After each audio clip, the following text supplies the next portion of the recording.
Welcome everybody to the Town of New Canaan Town Council special meeting for Wednesday, April 14th, 2021. It is 7:02. This is a virtual meeting. Those wishing to participate can connect to Zoom or they can follow us live on channel 79 NCTV. The meeting ID is 925-167-1532 if you want to go over to Zoom. Again, that's 925-167-1532. And you got Lisa in. Okay, good. You need to unmute Rich. Did you do that? Okay. Yeah, I got it. Okay. So with that, let's begin by all rise, please, for the Pledge of Allegiance. Okay. I pledge allegiance to the flag of the United States of America and and to the republic for which it stands, one nation under God, visible. indivisible, liberty and justice for all. Okay, you may take seats. Rich, would you like to take the roll? Sure. Robin Bates Mason, not here. Tom Butterworth, Not here. not here. Liz Donovan. We're not doing too well. John Engel, No, she's here. is she? All right. Yeah. Okay. Oh, She's there here. she is. Hi, Liz. Liz Donovan, John Engel, Here. Sven England. Couldn't unmute, sorry. Okay, Yeah, we can't unmute. gotcha. I got Sven. Mark Jimsky. Yeah, I know Mark's here. Steve Yeah. Carroll, Here. Mike Morrow. He's here. I think you have Okay. to unmute them though, John. Maria Naughton. I Here. see her. Christina Ross. Here. Rich Townsend here, and Penny Young. Here. Okay, I think we've got 8 of 12. I think you're only missing 2 people. I'm missing Robin. I'm missing Tom Butterworth. That's it. That's it. I think you're right. Okay, so we got 10 of 12. You have a quorum, Mr. Chairman. Okay, excellent. So the meeting is called to order. So we have one item. Kevin, you need to unmute Kevin. Okay, And Sven. fine. And Sven. And Sven. I'm here too. Okay. Liz is And still muted, Liz. too. And Liz. Yeah, the problem is if you mute yourself again, then every time, John, you have to unmute us, so. Yeah. Yeah. All right, so don't mute yourself. Just be quiet.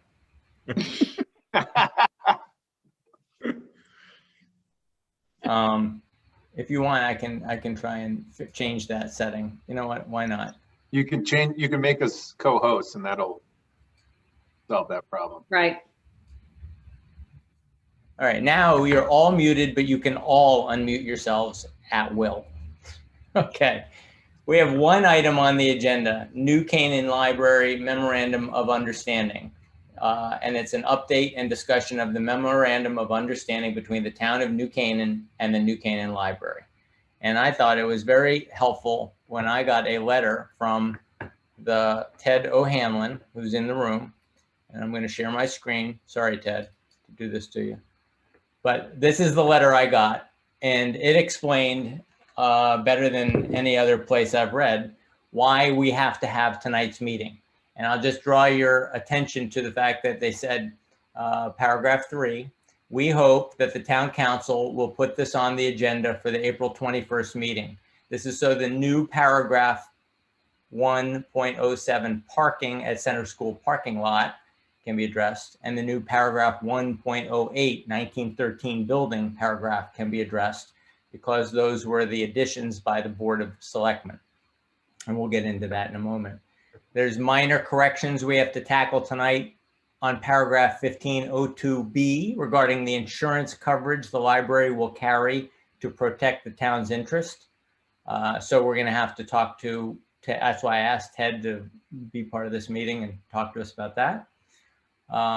He goes into some of the communications and attempted communications with the preservationists, but I want to come down to the as you and I discussed paragraph. Connecticut zoning law provides that the town council vote on the library town parking agreement set out in paragraph 107.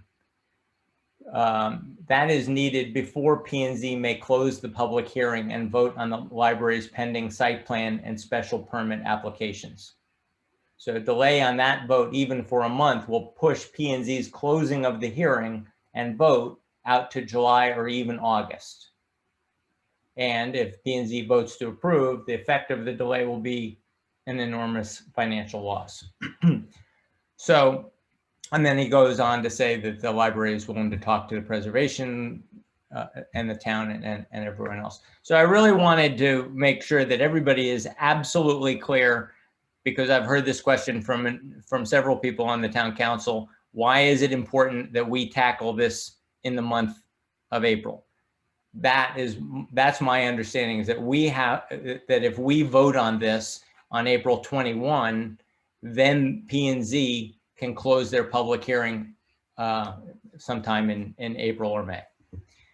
Any questions so far?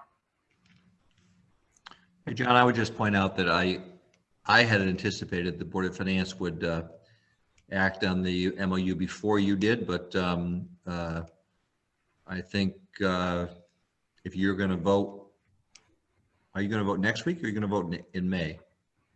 Well, so today we're going to have a discussion. We're going to find out if we need more information.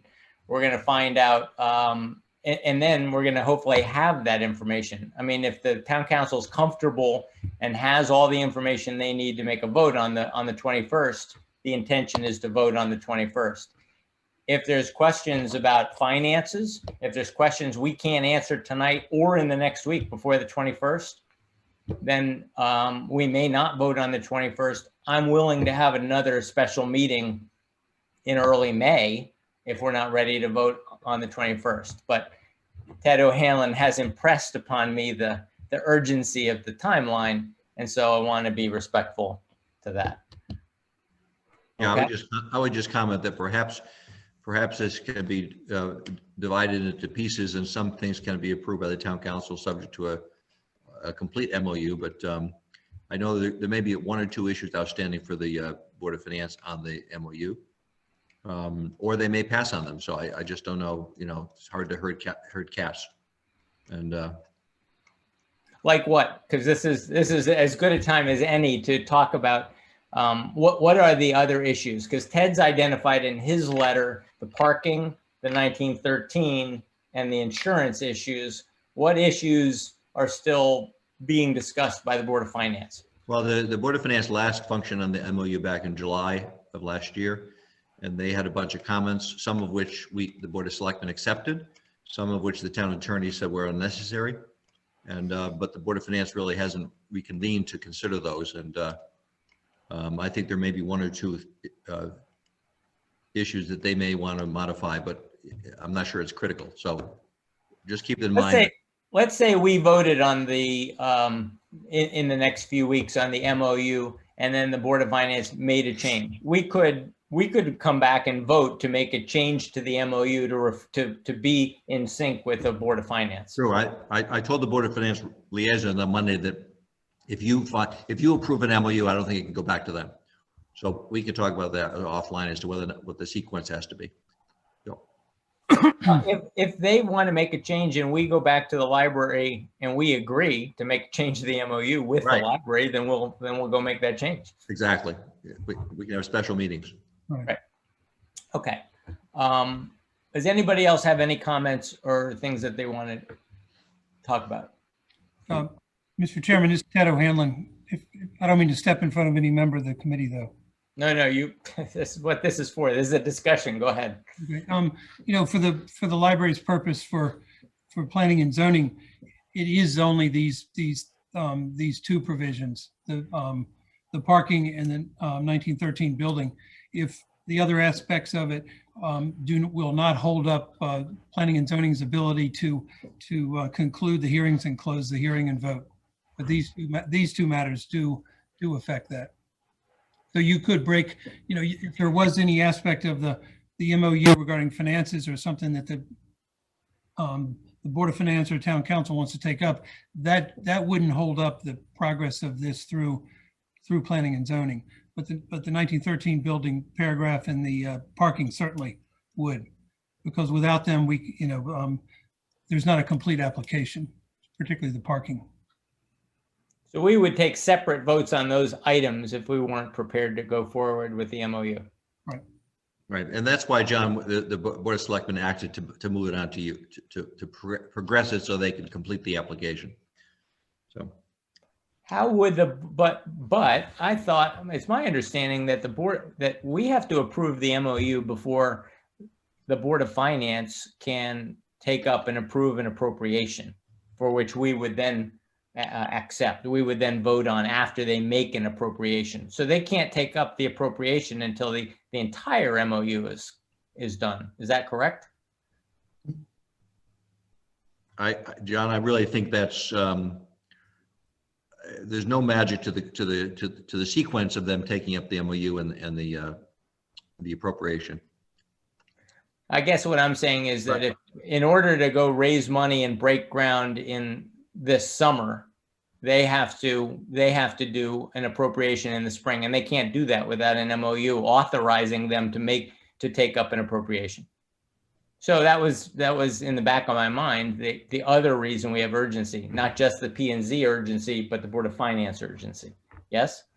I think you should have your discussion tonight and then see what you want to vote on next week. Okay. So John, just to be clear, we could technically vote. Yeah, we could deal with this next week.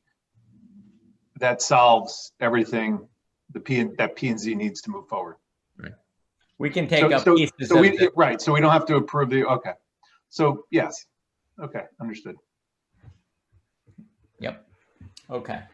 I was asking Tucker before the meeting whether it's incredibly tedious to go through the MOU page by page. I actually think it's a good idea. I think we can do it quickly, but that way we don't bounce around. We go through the MOU the way it was handed to us, and we all nod and say, understood, and we move on to the next page. Are we all okay with that? Steve, Carl, are we okay with that? Yeah, I think that's the best way to do it, John. I mean, it's very similar to a budget read. We just go line by line. We don't have to read some of the paragraphs as you read through them. We don't have to read every word, but it's smart to just go through it as we do with ordinances. When we write them, we don't have to read every single word. When the larger paragraphs occur, it's pretty much understood what they are. But the meat of the document should be read, and gone through. So I agree. Okay, good.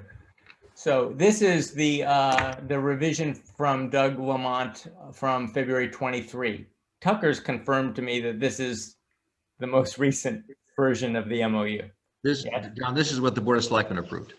Okay, good. So nothing's happened since February 23. So we go through the recitals, the purpose of the library, and that they own the land. And I'm just going to say these things out loud just because maybe some people have never heard these things before, but the library does own the land. And they own all the contiguous land, 64 Maple, 56 South Avenue, 48 South Avenue, and 44 South Avenue. And we are empowered to appropriate funds. The town is, empowered to maintain buildings. The town provides annual operating funds in support of the library. Okay, we knew that. It's about what, 75%, as I recall? 70. 70, okay. The library wishes to build a new building. They've engaged Centerbrook. They've presented a financing plan for payment of the cost of the design, construction, and equipping of the building project. The town recognizes the benefits to be derived by the town from the building project and the efforts made by the library in planning and raising funds for the building project, and desires to facilitate the financing, construction, and equipping associated with the building project by a grant to assure its successful completion. I'm assuming some people may be driving and they're listening to this. So I'm reading these. Item J, it's anticipated that completion of the building project will cost $38 million. That's the total project cost. Following an affirmative vote by the New Canaan Town Council. Do you want questions as you're going through this, or are you going to stop at some point, or how do you want to do that?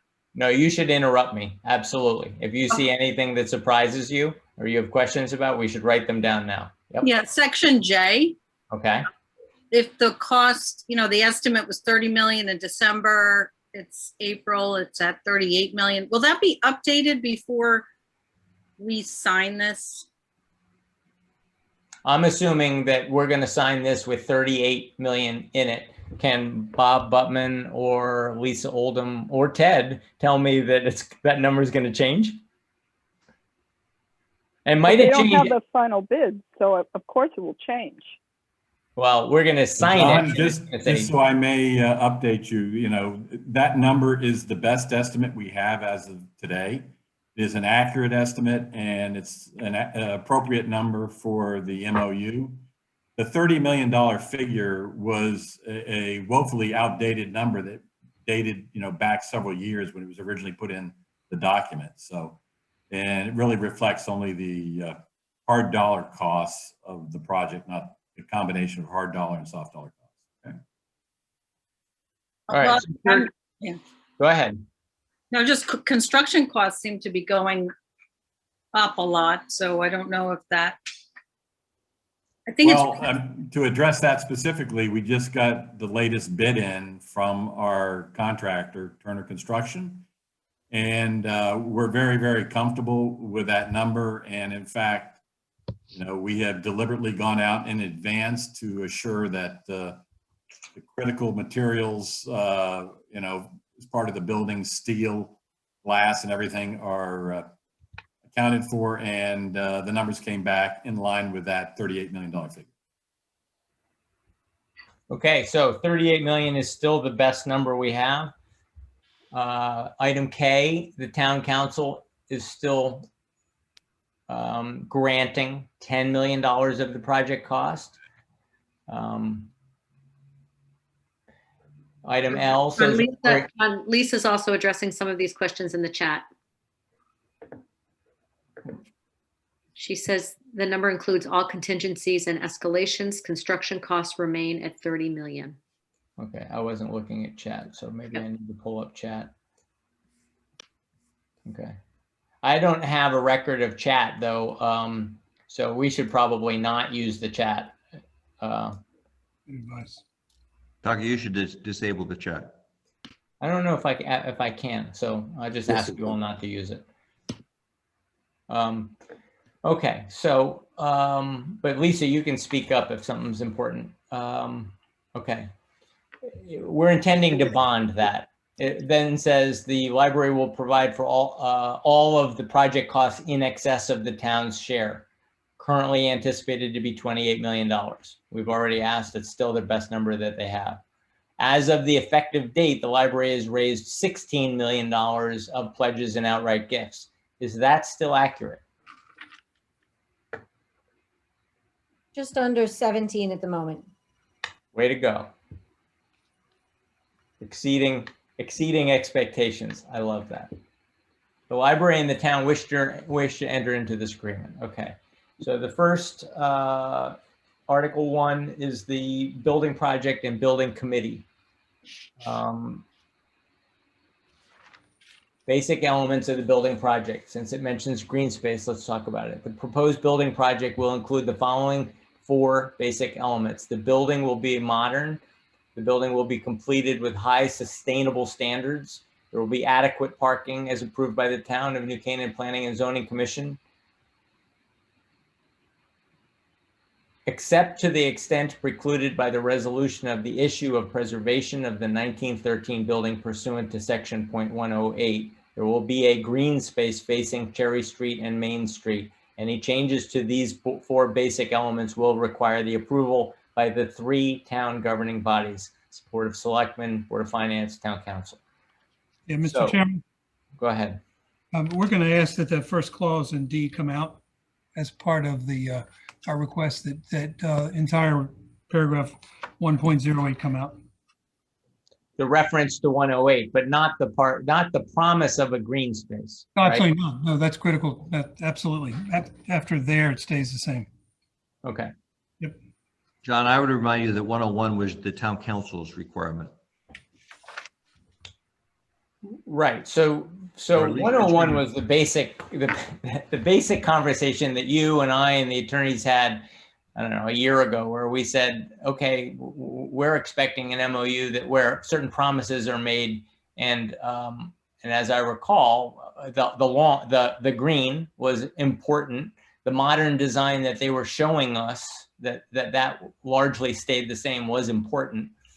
We had underground parking in there, and now I see that that's been changed to adequate parking. So this isn't exactly what you and I and the library talked about a year ago, but we've spent a lot of time, I guess, investigating underground parking and other solutions to parking. And we should, I guess, we can talk about the parking paragraph later. I've fought hard for underground parking, but it has been explained to me that it is not just a financial decision that underground parking was removed from 1.01. It's been explained to me that that for people who are just, who are not aware of all the ins and outs of this, that we did traffic studies, and that the difficulties of having all of that traffic empty out onto Main Street or South Avenue so close to a busy intersection was problematic for the parking experts.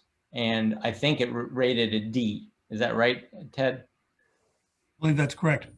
Right. And we looked at literally every option to preserve that, and it just, none of them were feasible. There's 2 state highways that come together there, and it just wasn't going to work either way.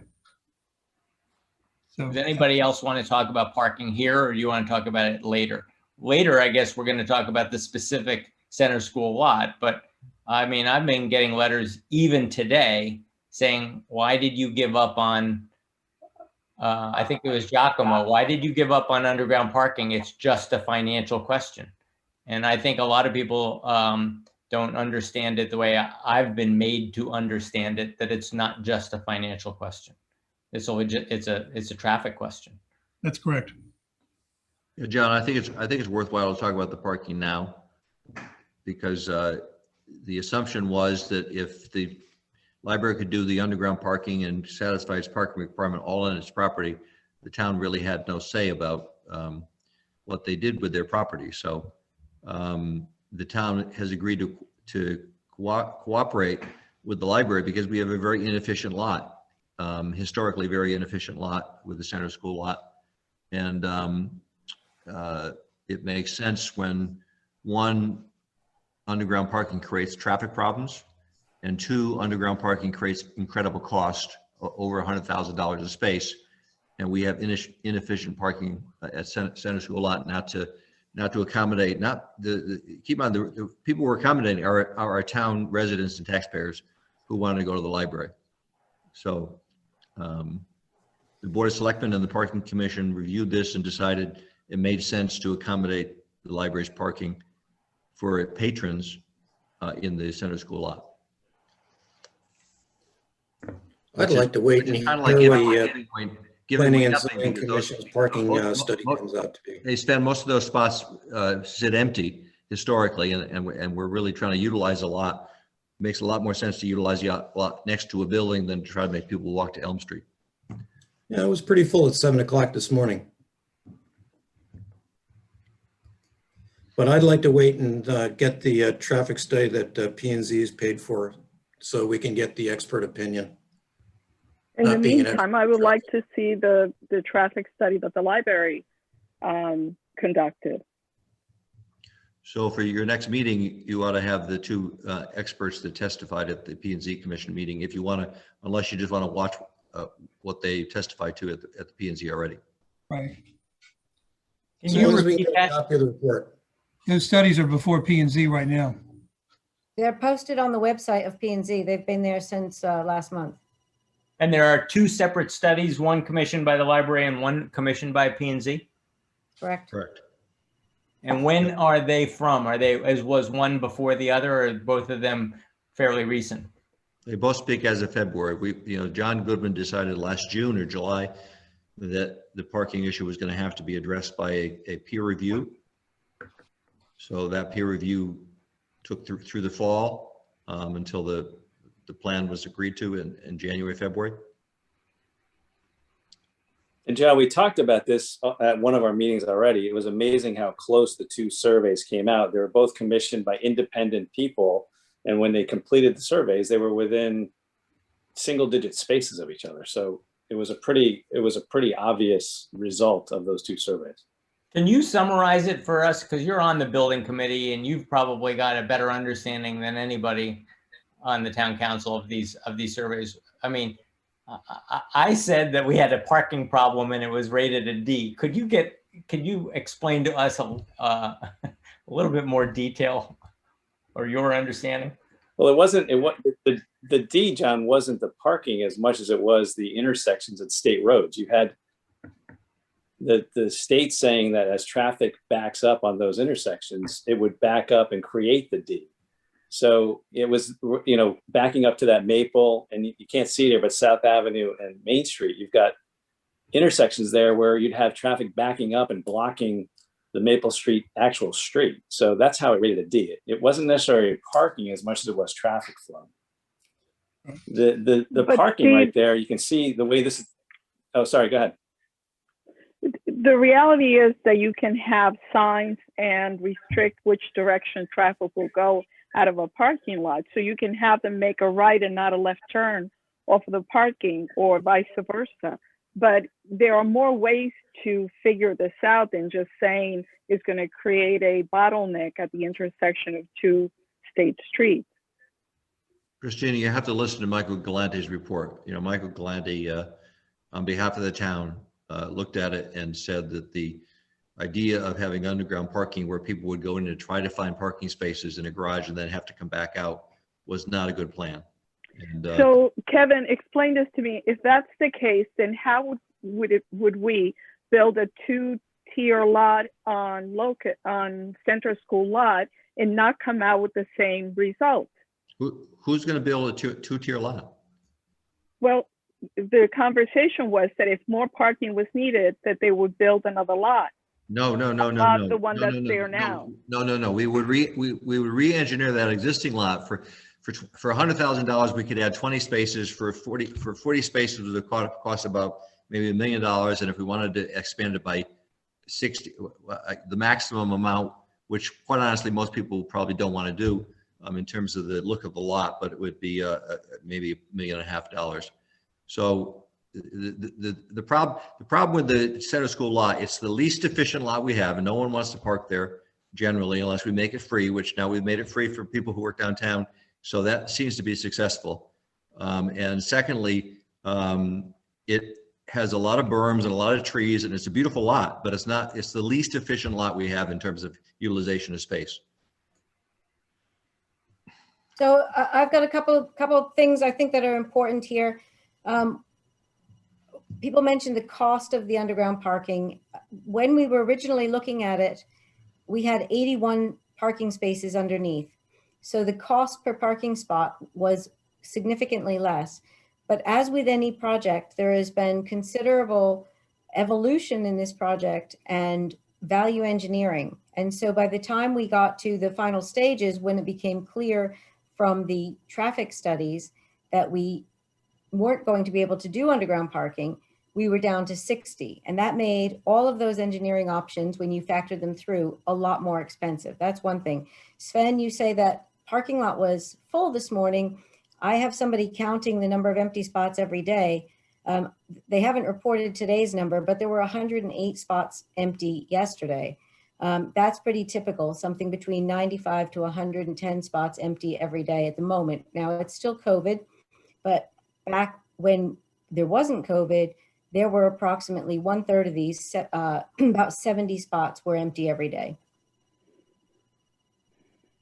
If you went from 81 spaces to roughly 60 spaces, and you said, therefore, we didn't pursue this because they were very expensive. But it was my understanding that this wasn't a financial question. Yeah, that's not what I said. I said that in addition to the parking and traffic study, at the same time, the building got smaller. So that did make, when we did those sums, Kevin put us through our paces. We at Kevin's request, created 9 separate different alternatives, trying to figure out how we could possibly get parking underneath this building.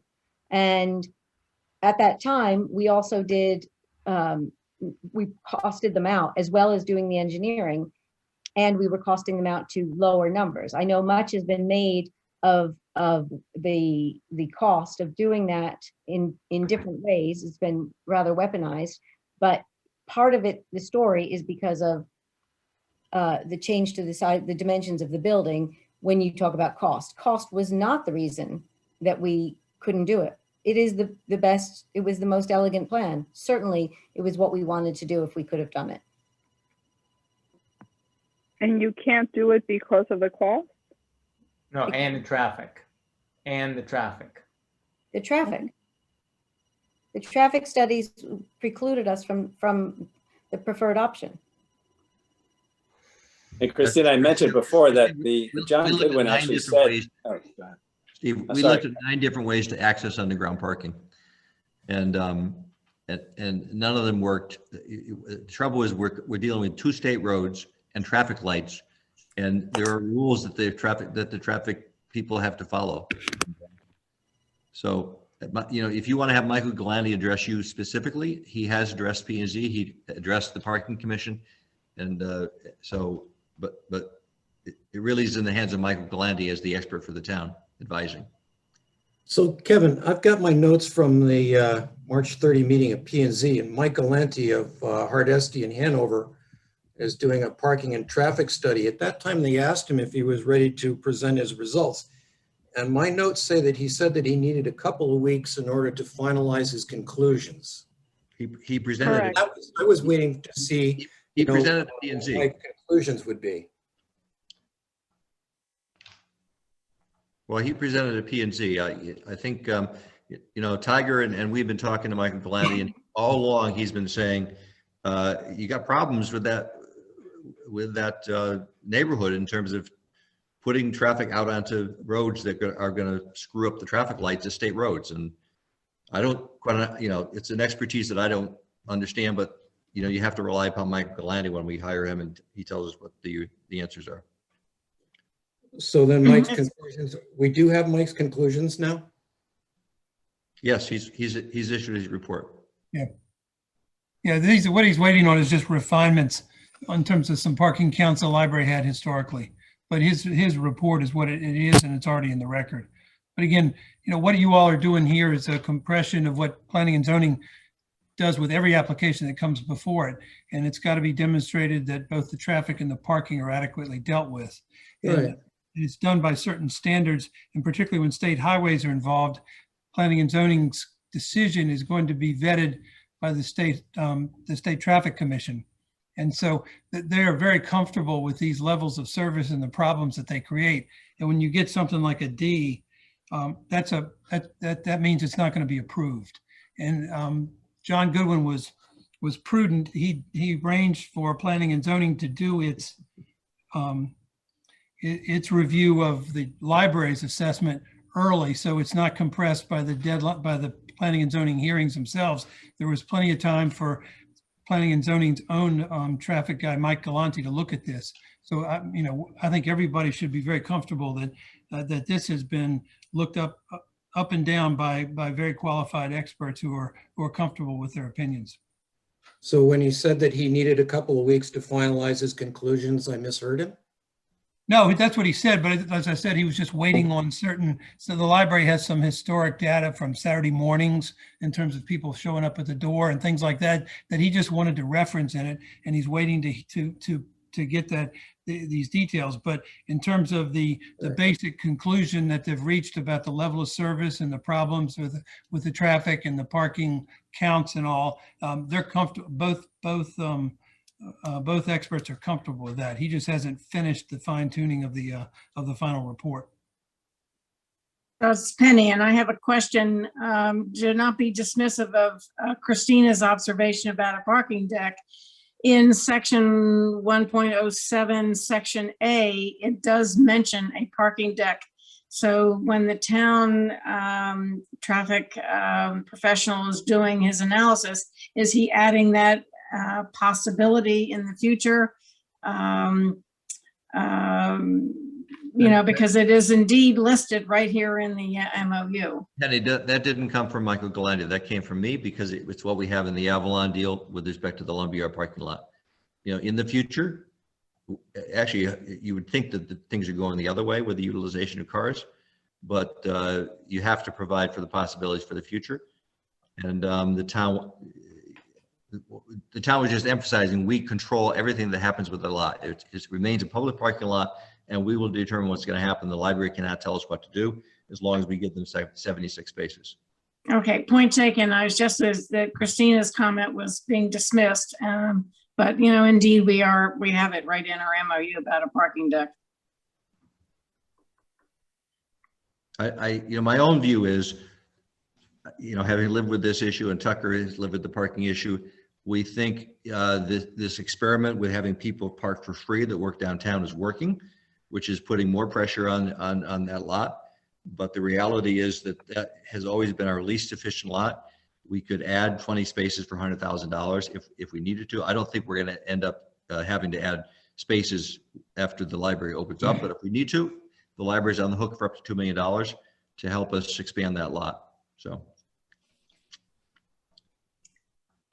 Okay, the other point I'd like to make is before we go on from 1.01, I think we need to address the comment from Ted that they'd like to have that omitted. I think we need to have a discussion about the preservationists of the 1913 building before we would dismiss 1.01. Right. That would make sense. Okay. So what did you have in mind, Penny?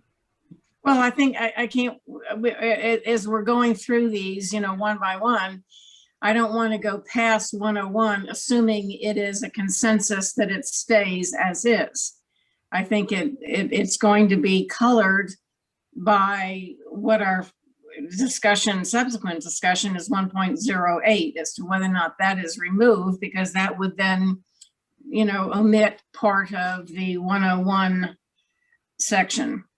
Right. So I've just highlighted in gray on my screen the part that I think Ted is saying we would remove this if we remove paragraph 1.08. That's correct. Okay. Right. I know, I got that. So I don't want us to go on assuming that we're okay with 101.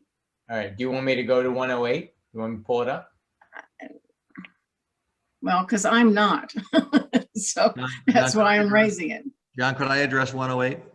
Sure. It's on the screen.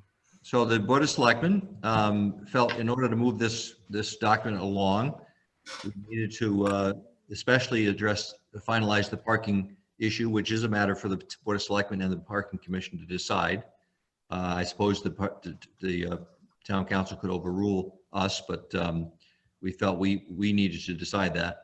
And the issue about the 1913 building is we simply wanted to recognize it's an issue that we don't know how to resolve, but there's two other bodies that can resolve it or leave it open until the building is complete. So we left it as a placeholder. The library clearly did not agree with the addition of this paragraph, but the three town selectmen felt that the issue should be left to either the Planning and Zoning Commission or the town council to resolve now, or you decide how it's going to be resolved going forward. Understood. Fine. So are we discussing 108, John? we are. It's on the screen. Go ahead. I think we've talked about this. Steve's done a great job, been very eloquent about it. We it's our understanding that this should be removed from the MOU. Yeah, Otherwise, we're delaying and delaying and delaying. Okay. This is on the plan of conservation and development. This is not just at will to take down. But it's a significant building. And it has been all along. And if the library overlooked it when they started planning the design, that's not on us. But that doesn't say that something can't happen. But we can't move. P&Z can't move forward without us moving on on this issue. Moving, you mean deleting the issue? No, I didn't say that. I said removing it from the MOU. What I hear Mark saying is that it can be removed from the MOU, and we are not dictating to P&Z whether it's a 1-building solution or a 2-building solution. What we're saying by removing it from the MOU is we are not predicating the $10 million grant on a 2-building solution. They may still, we're saying we're not requiring and we're not considering, but they may say that that for the reasons of the character of the town and 100 other reasons that they want to see a 2-building solution. Right now, PNC is scheduled to hear the 1913 group speak before them. So I think we're way ahead of this issue, and we should wait and see what the outcome is. I don't think we're ready to discuss it and vote on it. I totally disagree with that. That's okay. Well, you're not voting tonight anyway. I mean, No, guys, it's going to come down to someone's going to put 108 when we vote. Someone's going to bring that 108 to the floor. There'll be 12 of us, and we're going to vote on it. And in my mind, we've already voted on this exact thing already. So we were the ones that were brave, that debated this meeting after meeting after meeting. And finally, someone was brave enough, the town council, to actually take a vote and put the first sort of stamp in the ground on this new project, saying we're not going to keep the libraries $10 million from them and predicate this building. We made that decision already. So to revisit it again and to put this language out there again makes absolutely no sense. Steve, it's Penny. I mean, if I read this correctly, it says if by the time of completion of the new library building, a viable funded plan for preservation of the building has been presented by the commission for approval, then the library will incorporate it. So it really, I think approving the MOU says that we're saying, go ahead. And if the preservation and the Lions and the library can come up with an agreement, it's their decision. But we're not holding up the 10 million.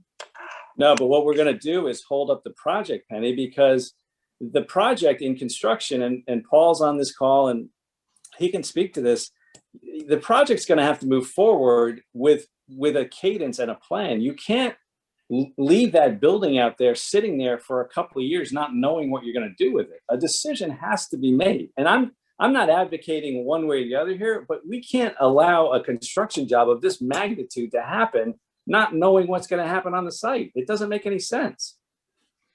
I understand, Steve, but I am really, given the response that we all have been receiving in the past weeks, several months, I just am uncomfortable as an elected official to not recognize that there is a significant, it's not a minority, it is a significant group in town that feel very strongly about the POCD's recommendation for preservation and so forth. And I think we're doing them a disservice not to allow them the opportunity to work out with the library whether or not they can't preserve the building. I mean, I'm supposed to represent everybody who votes in town, and call me a fence sitter if you want, but I mean, I've preserved buildings and I respect moderns, but I just think I've also got to represent the taxpayer and the citizens. Well, so basically, we're going to put this on the taxpayer if we don't deal with this now. Because No, it's on the private sector to raise that money, Mark. And there's been plenty of time. There isn't even or as John's pointed out, there isn't even a dollar raised around that, or and you haven't had time. Why don't you let Mark, the 1913 people talk about that tomorrow? Well, again, guys, we're not voting on this tonight, but Yeah, it's clear to me that we are going to put 1.08 up for a vote when the MOU is approved. And I believe that the council has already weighed in on this. And Penny, I respect you 100%. You know, you've always represented all your constituents. We're not saying that at all, but it's literally been 1 year and 4 months now. And I've asked everyone, I've had meeting after meeting after meeting, who, what, where, when, and how about this 1913 building. Not a single answer to any of those questions for 14 months. Actually, it's 16 months now. So you can see that it's getting a little frustrating because we were elected to lead, and this is one of the hardest decisions that any of us will ever have to make, ever. And you have to look in the mirror, and you're going to have to vote on this. And it is what it is. Sorry, John. Go ahead. However, I agree with you. We did vote, and we voted 10-2 to say we are not going to make, based on what we knew then, we said there's not an organization, there is not money, and there is not a purpose. So we are not going to hold up the $10 million. And we are finding ourselves here again, but I'm going to disagree with you, Steve. We can change our mind. We could change our mind. If you show up tomorrow with a plan and a purpose and the $5 million, right? You could change enough minds in the room tomorrow. So I'm not bound by whatever we did a year ago. And I, like Penny, have been moved by the outpouring of support and the letters by the citizens for this building. However, Penny, I will say that it takes more than a massive PR campaign. And I know that. And as Tom Butterworth pointed out to me, and I'm sorry he's not here to say it himself, but so I'll just say it out of my words. He says, if I knew what organization, I was dealing with and what the purpose was, if the plan was further gelled, then I would have a decision between two crisp alternatives. But some of us feel that we don't have a crisp alternative in front of us, a funded alternative with a purpose. I understand that maybe a Hail Mary pass may come about tomorrow night, that Keith Simpson is going to present the alternative plan in front of P&Z. And thank God we're not voting before that happens. But really, I call it a Hail Mary because I haven't heard what that is yet, and we're running out of time. I'm gonna give it a challenge to the preservationists, and it's a challenge that Elise Lapham gave 20 years ago, the group that was proposing to renovate the bungalow. She said, I'm not going to give you my big lead check because the fundraising pyramid, starts with a lead gift. I'm going to reverse that pyramid. And if you really, really, really think that the bungalow can be converted into a community center for adult activities, prove it. Prove it with 1,000 donations.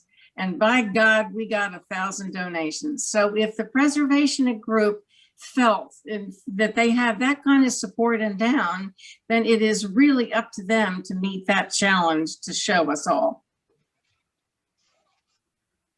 Mr. Penny, Chairman, Penny, I agree with you 100%. I think that's exactly what Mark Jinsky's saying, is he's saying, look, show us the money. And you've had a year and a half to show us the money. And all you're doing is saying the library has to put up all the money to fix the building because we want them to. And we're going to tell them how to fix it and they're going to pay for it. And that is not a funded solution.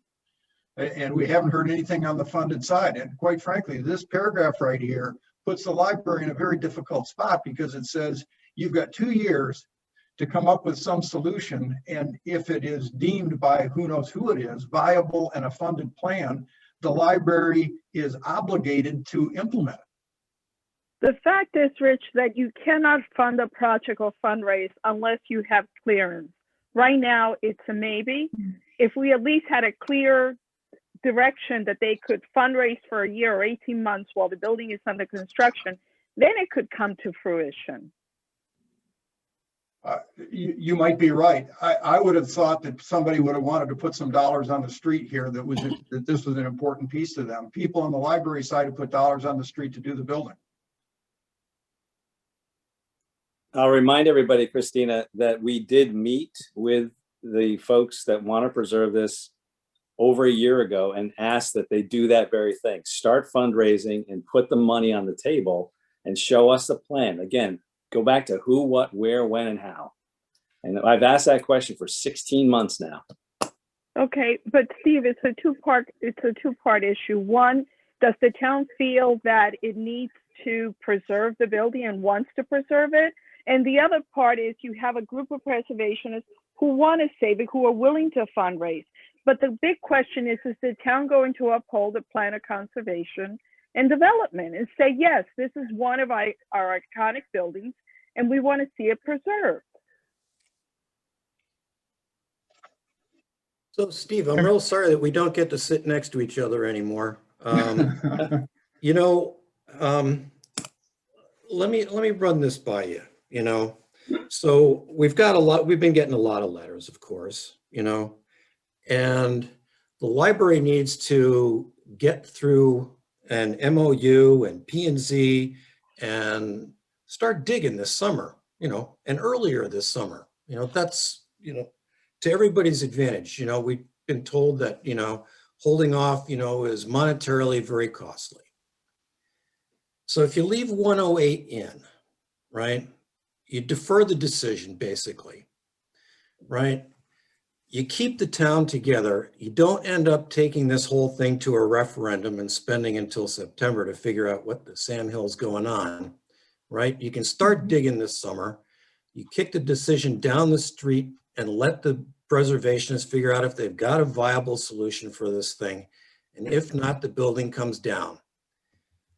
But, and the big part of this is you still got to raise around $10, $11 million, you know, from the folks in the town. And, you know, given what we've been seeing in the, you know, in the emails, I'm not sure that that's a good solution.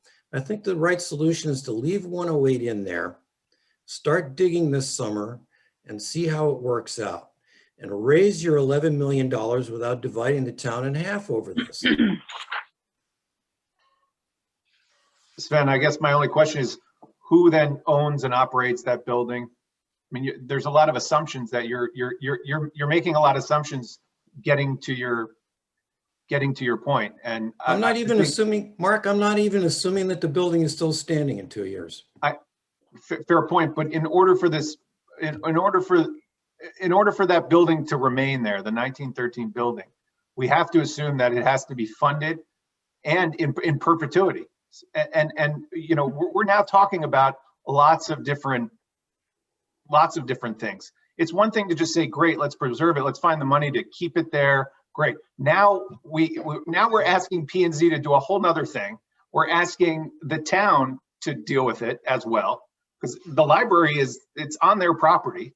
I mean, there's a lot of caveats in here that just make it very difficult.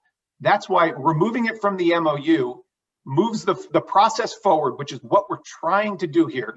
Yet we're not saying there isn't an alternative that can be decided. And if someone comes in with a boatload of money and parties agree, fine. That would be fantastic. of course, but by us removing, leaving this in, we're not only have we, like, I agree with Steve, we decided this, but we complicate it and we drag this and we drag it on. And I do think we need to vote on it and move on. Ultimately, on this paragraph. I think it's in the library's best interest to leave this in for now. I do too. I agree.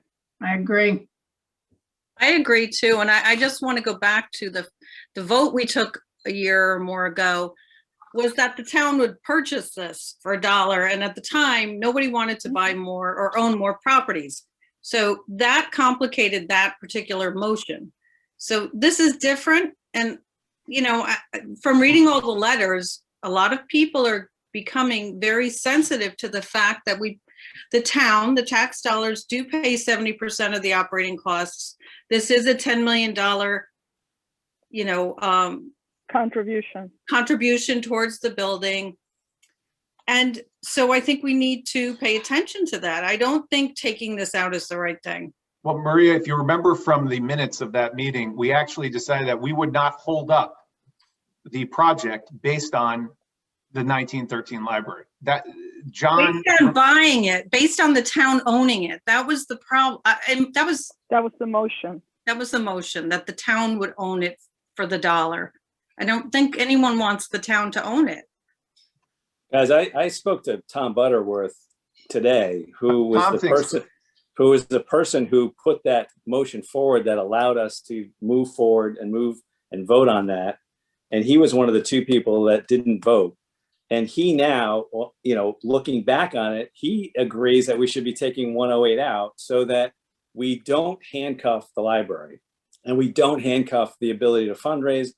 It doesn't mean that the 1913 building is going to get knocked down tomorrow, but what it means is that what we agreed to back then will still hold. And even as John said, some information's changed. Obviously we went through COVID, but really the gist of the whole concept has not changed one bit since then. The thing that weighs heavy on me on this is that the library has steadfastly as a group decided that having that 1913 building is harmful to fundraising, which means in my mind, what I take away from that is they've decided they will have a harder time to fundraise the last 10 million bucks if the 1913 building is left hanging.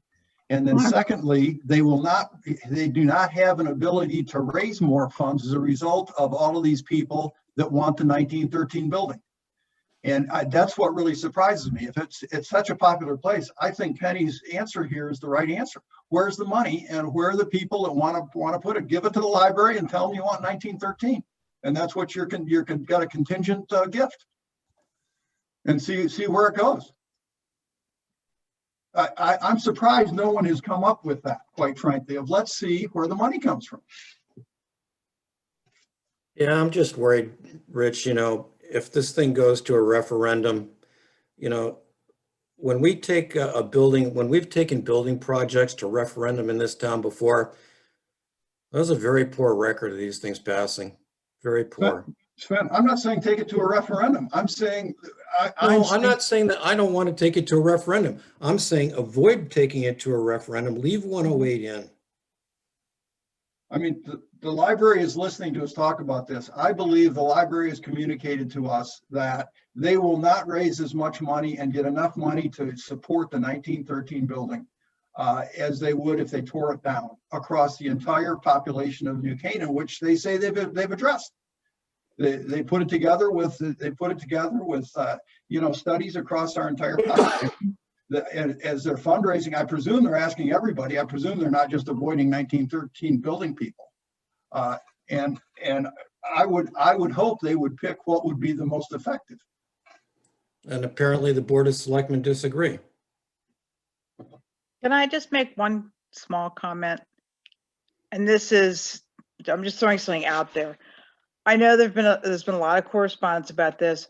Do we have any idea how many of the letters or emails, form emails that have come in on 1913 are from people who live here now? I know that there's tremendous sentiment. I have friends who I grew up with in this town who have written letters to support it, who don't live here anymore. I also know a lot of young families here who are looking forward to a new library and to that vision. So I don't know if there's any way to know the answer to that, but I'm just sort of bearing that with an asterisk. Like, you know, not every single letter is coming from someone who lives here who's going to have to deal with what this library turns out to be, or what building we keep or don't keep. Just an observation. Good point. Well, sorry, I'm late. I was getting my shot, but Liz, I sent you that spreadsheet of all the emails we got up to Sunday. I didn't send it, sorry, I sent it only to the Dems. I didn't with the whole town council, but that has, you know, people who aren't live in town on that spreadsheet. That'd be nice to see. Were you able to break that out, Robin, by whether or not they live here? Mostly, some people I have to Google. But yeah, I mean, I haven't updated it since Sunday though, but I'll send that to the entire town council. Great, thank you.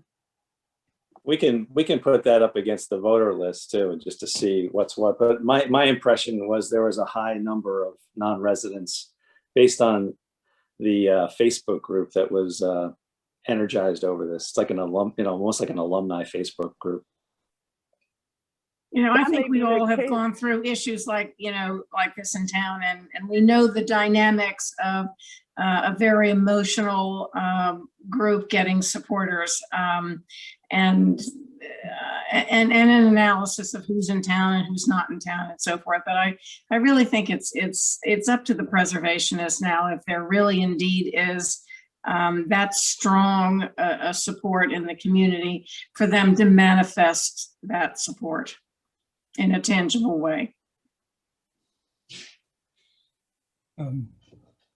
So sorry, I came in late, but who gets to determine what is not, you know, what are enough funds to keep 1913? I think that would come to us. I think it's P&Z is talking about what is the appropriate buildings and the appropriate use of space. But we take on the questions of money along with the Board of Finance. They worry about how much to bond and then we ultimately approve or disapprove of their recommendations. So that would be our decision in concert with the Board of Finance. And we could begin that, and then they would refine it, and then we would end up, you know, approving it, getting the final approval.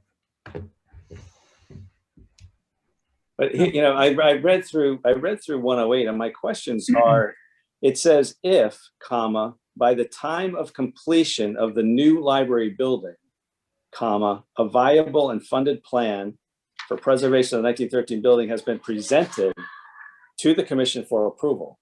So my question, there's so many questions that come up in that one statement. It's like, when is the library building deemed finished? And when are these supposed approvals and meetings going to be as the library tries to build a new building? Can anybody answer that? The new building will have no, the existing 1913 building will be used until the new building is completed. So one will not intercede with the other. Christina, where is all the drainage for the new building going to go? Where this is a construction site. Like I'm dumbfounded that we're even discussing this. But they are using the building throughout the construction. They're not closing down the library.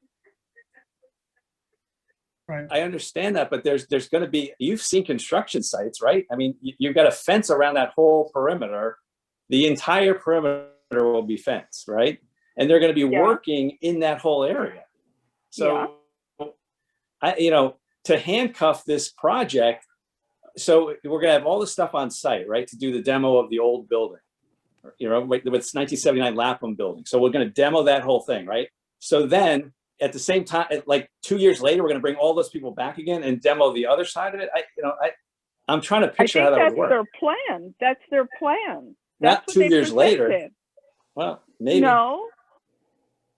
Paul, can you comment on that? How would that work? Yeah. Could I speak, Mr. Chairman? I think he asked a specific. Oh, did you ask for Paul? I'm sorry. Yeah, He yeah. asked I was Paul. actually going to mention something about Ted. There's a legal procedural issue with P&Z. So Steve brings up something that's important, which is that when we go before P&Z, they have to accept a plan, which includes the library green and all the drainage that goes with it. So if we leave 108 in, we would be going back to P&Z. They have to know what they're approving right now. There's a real issue with it. And perhaps Ted could talk a little bit more from a legal perspective on that and give greater clarity. But it becomes a huge issue, both timing and from a legal perspective. Right. That's correct. One of the things that the libraries feels very strongly about, we're not asking you all to make the decision tonight that the preservationists' views aren't valid. Well, and we're not standing on your earlier vote. What we're asking you to do is to allow the commission in town that's empowered to make this decision deal with it, which is already in motion. Respectfully to Ms. Ross, the Plan of Conservation and Development is very much a part of the special permit and site plan standards that the Planning and Zoning Commission will apply to the library's application. So this decision is, all we're asking the town council is to let the body that's empowered to deal with this, deal with it. And that's pending right now. What I think is the danger is that you all not create an end around that planning and zoning process. We're not trying to avoid this issue.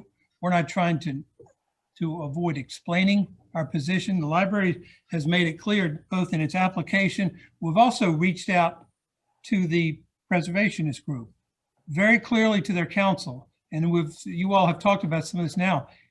We have offered to work with them, but the fact remains is that 1913 building does not have a use for the library's future. And that 1913 building comes with an enormous cost in terms of abatement of asbestos and other building materials. And it comes with an enormous cost for any kind of renovation.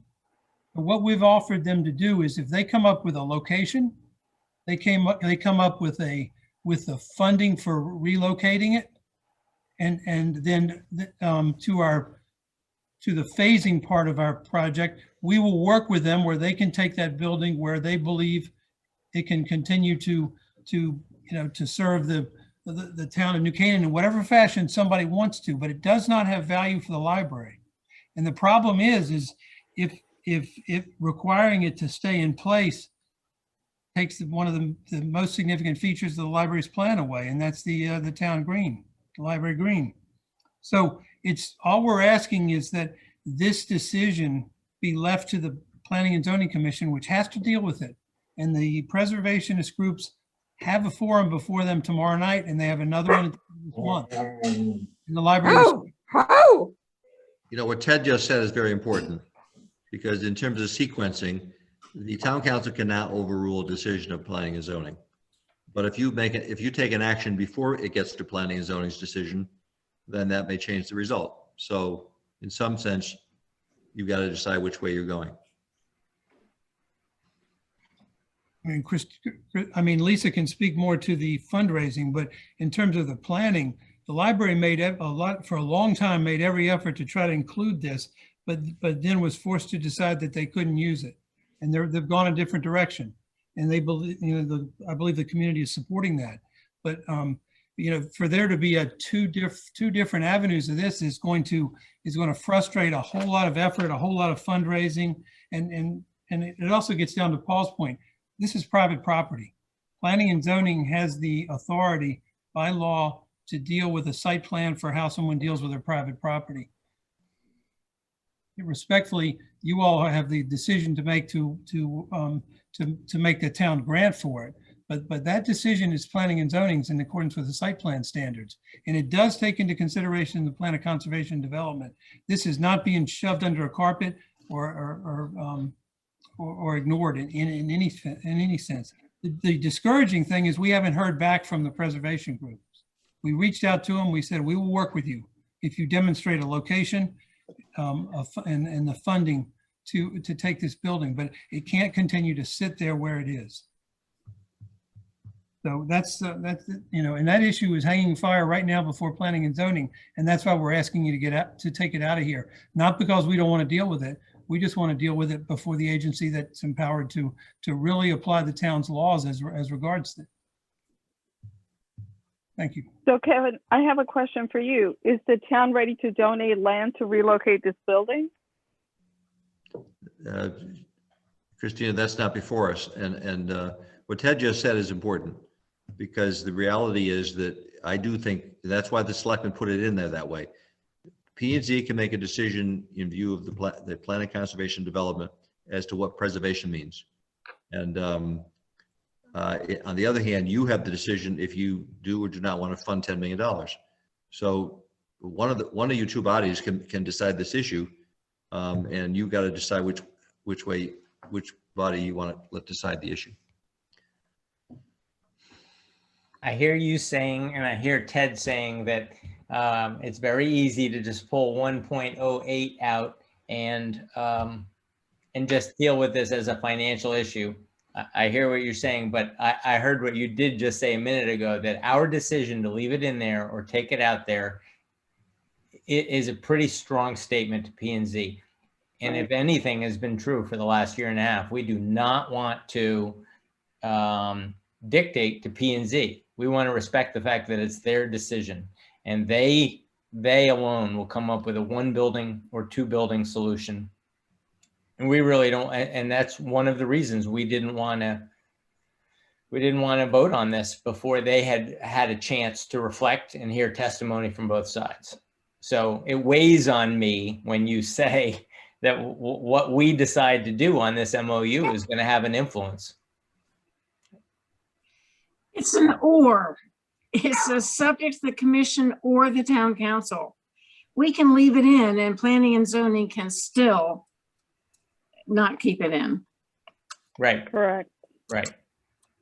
However, I feel that we are kicking the can down the road, that the town council needs to, show some courage and start to define some standards. That right now, this language is rather vague. It says that building will remain there until we make a decision in the future. And frankly, I think we need to, if we're going to leave that 108 in there, we need to start getting very specific on the standards that somebody's going to have to meet to restore that building, maintain that building, how they're going to use that building.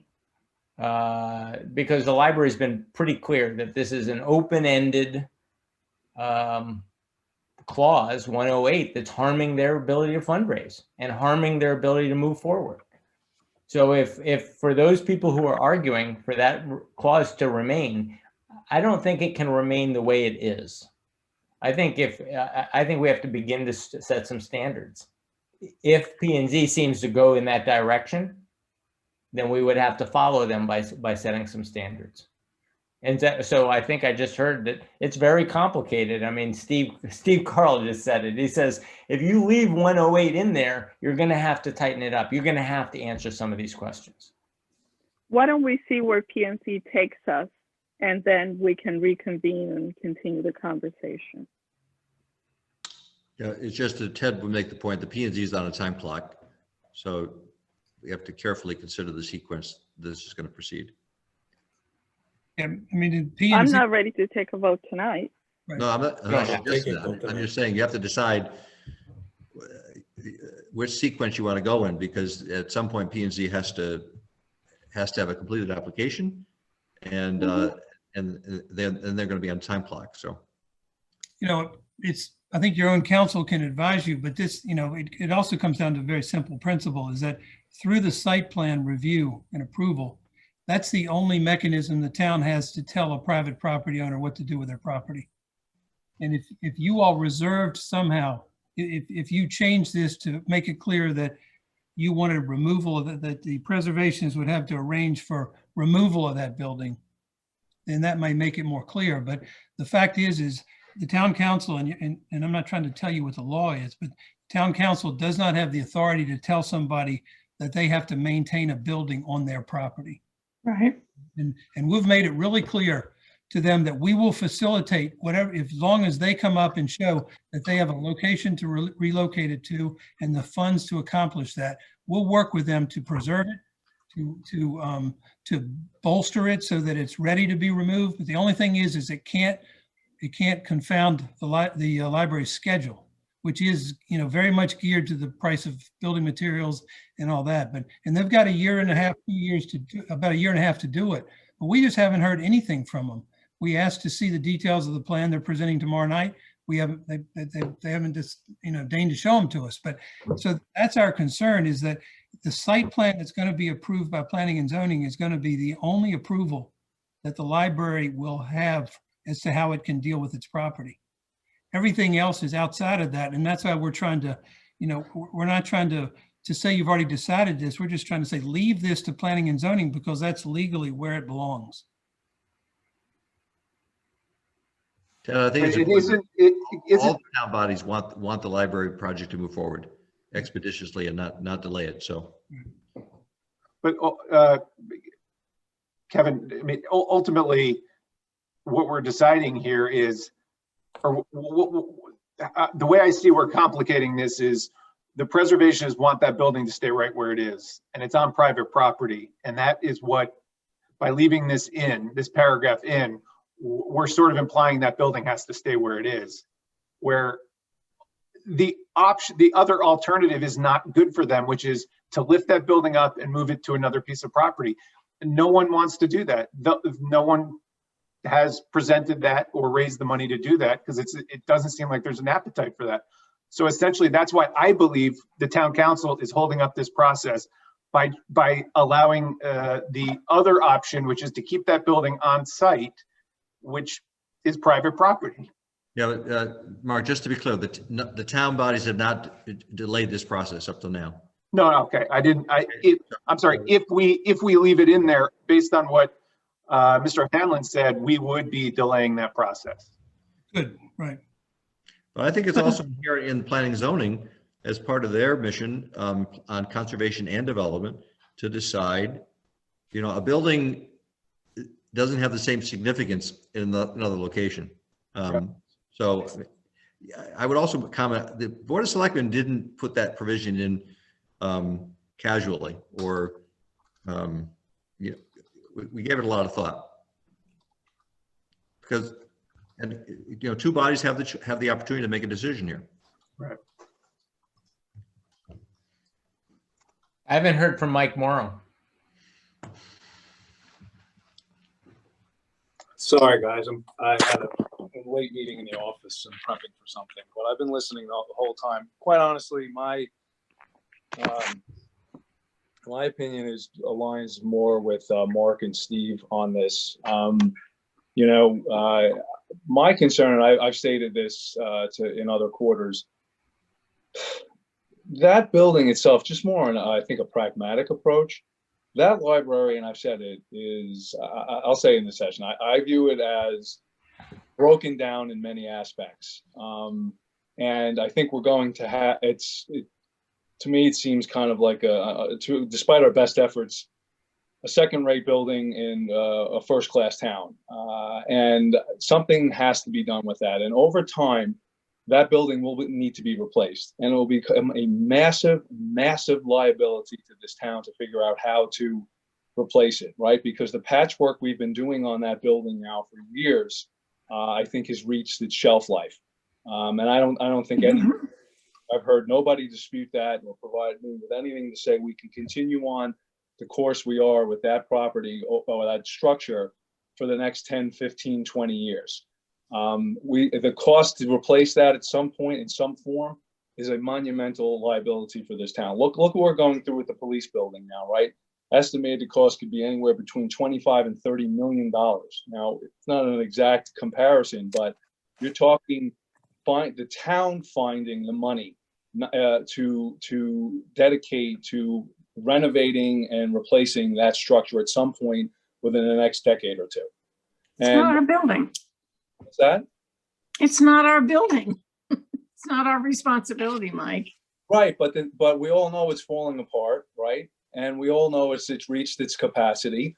it's becoming, I honestly think it's internally, it's outlived its usefulness, and it has to be replaced at some point. So if we have the largesse of citizens in town who are putting up this money to replace this decrepit structure, okay, then where are we going to get this money down the road? All right. What if the library says, well, you know what, we can't replace it without funding from the town, and the town say at that point, that don't care, go figure it out. We're not going to say that. So it becomes a liability to the town. So it's a back end, it's not appropriate to say, well, it's not our building, who cares? The library will come to the town and say, we need X amount of millions of dollars to replace the structure, renovate it. And we will have to come up with far more than $10 million in a bond. So where are we going to get that money? On top of having to come up with $30 million for a police building. You're talking about massive capital projects in the next 2 decades. Where's the town getting the money when we're trying to bend the curve? So I'm looking at this and saying, these donors won't stick around for much longer. And so on a pragmatic approach, I'm looking and saying, this is probably the best opportunity, the best value proposition we'll have for the town in quite some time. And I think we're going to miss a major opportunity here by pinning our hopes on trying to do something with that 1913. I hate the thought of it having to be removed. I really do. I just, I know that there were 9 plans in the early days to try to figure out how to incorporate it. At least that's what I heard, or maybe something more than that. So it wasn't as if there was no effort to try to do this, but in balancing out what the equation here, I just don't see any way around how we can preserve it and get the funding to have this structure replaced. I don't see it. And as far as the parking goes, look, the underground parking, as I've heard, it seems to be it's a traffic flow problem. I mean, I haven't looked at the studies, but I'll certainly will. And I don't know if that issue of reallocating parking spots is so monumentally impactful to the lives of the residents, citizens, and others from out of town that should be preponderate against a plan here and approval by this body. Yeah, it's a concern, but in the scope of the issue, to me, it's honestly, it's just getting blown right out of proportion. We've told residents of this town to figure other things out. They'll be able to figure out the parking situation in the downtown. I just think it's too much weight being accorded to that issue. Those are my that's how I feel about it. And I think continue to delay is going to cause even bigger problems and push the potential rebuilding here, I think, out of reach. And I think that is a massive loss for this town. I really do. So those are my thoughts.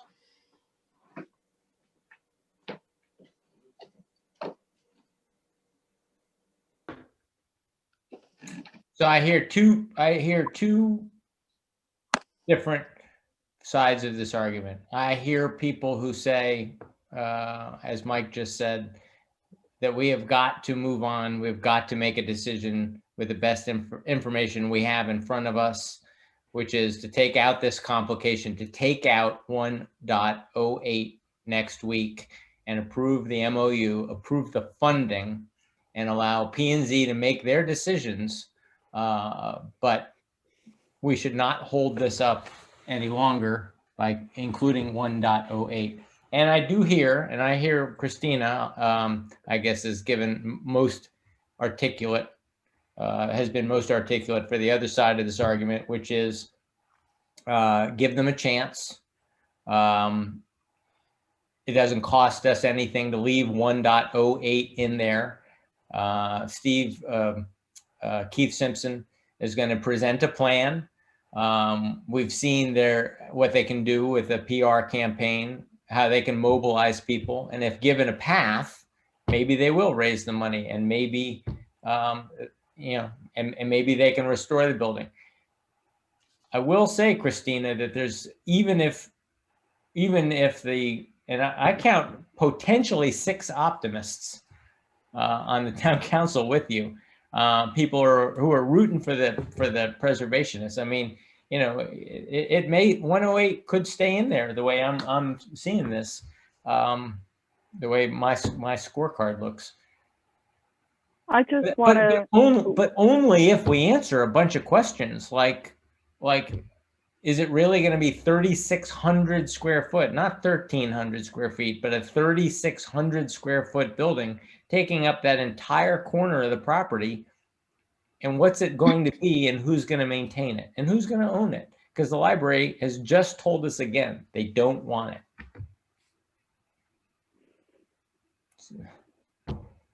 I just want to say that the plans for the 1913 group and Keith Simpson's are online, so they can view them there.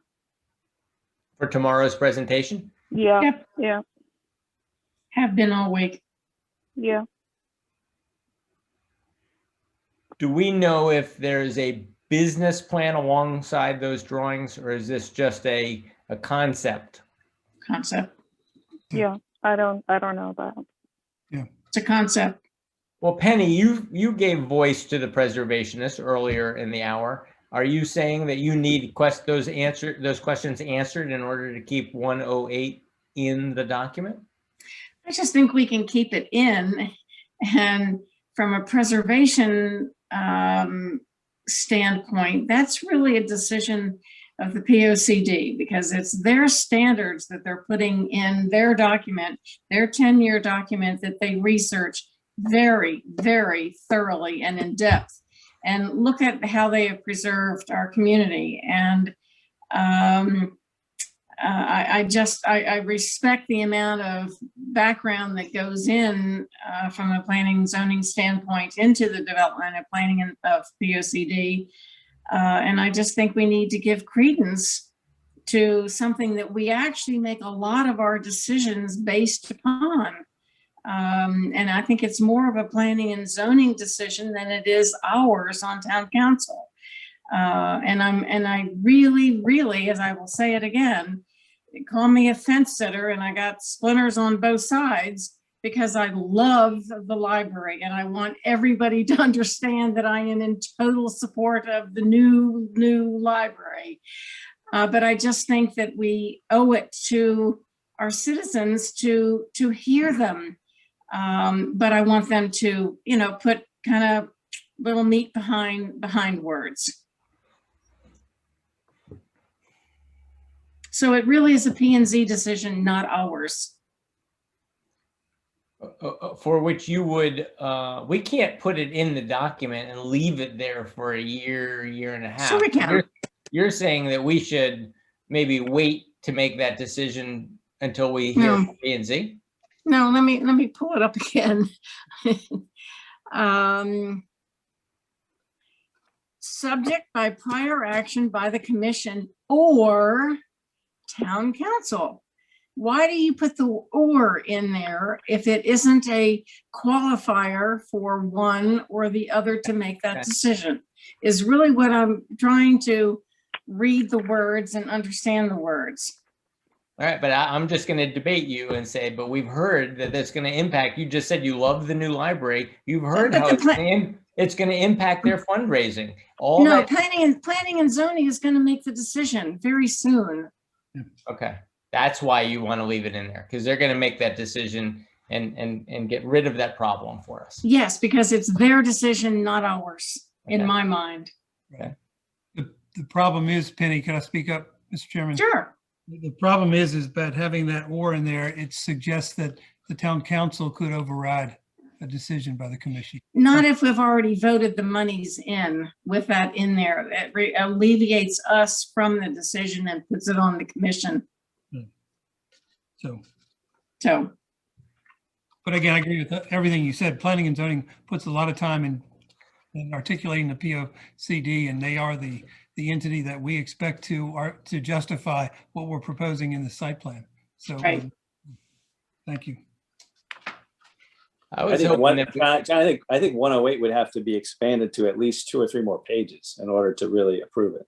You know, that's my opinion. This is so open-ended that there's no timelines, there's no money, there's no There's no, if by this point, this has to happen, there's nothing like that. And every project we've ever done in town, go back to the pool, go back to Dunning Stadium, go back to any big project that's involved private public money. There's always some really, really big words attached to this. This is saying, well, if we decide and when we decide, and again, it's very open-ended, way too open-ended for me. Write them up. All right, so is there any parting words, or have we said all we can on this? I'm not even sure how each one of you is going to vote, but I'm trying to keep score, and it's sort of like a 4 versus 4, and then there's 4 people sitting on the fence. So, and I was hoping that we could give a more of a signal to P&Z and to the public on whether 108 was going to come out of the document or not. But so I'm feeling like I'm failing here to send a clear signal.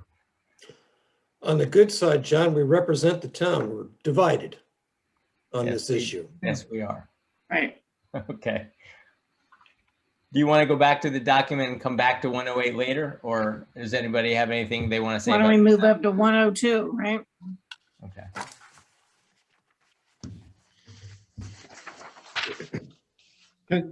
John, if you're ready to move on, can we go back to parking just for a minute to clarify something for me in this MOU? Yeah. I'm confused about handicap parking and what's actually being done here. The way I read this is the lot will be divided into 2 pieces. One piece for the library, 76 spots, and the rest of it for the town. And all of the handicap parking will now be part of the library, not part of the town. So there'll be no handicap parking for the town in this lot. And then the library is going to pay $10,000 for each handicap spot. And is that an annual basis? I just don't understand the language when I read it and what it actually means. And I just think that needs to be clear. And I don't understand why we're giving them 76 spaces and we charge them $10,000 for 6 spaces. I don't get it. Well, I don't get why we charge them anything, quite frankly, if we're going to give them spaces. Rich, we were charging $150 a permit for that lot until we decided to make it free for downtown workers. So now it's somewhere between $150 and free in terms of the value of the parking to the town. It's never been a revenue game for the town. It's, we have a lot. It's 1 block too far to be convenient to people, unless you work downtown and you're willing to walk a block to go to work every day. So, on the other hand, Kevin, outside of the money thing, did I interpret it properly? All the handicap spaces will belong to the library, and the town will have no handicap spaces. Well, on the other hand, there are other handicap spaces around that neighborhood, and anybody who's really going to, for example, there's handicap spaces on the street next to St. Aloysius Church. Yeah. And there's so there are as I understand it, Tiger can address this at a future meeting. It's a public parking lot. The fact that we're assigning spaces doesn't mean that. Actually, I think anybody with a handicap who wants to come in and park there is not going to be precluded from doing so. So, but the reality is, anybody who's handicapped generally doesn't want to use that lot because it's a long walk to go back to Main Street or Cherry Street or Elm Street. Yeah.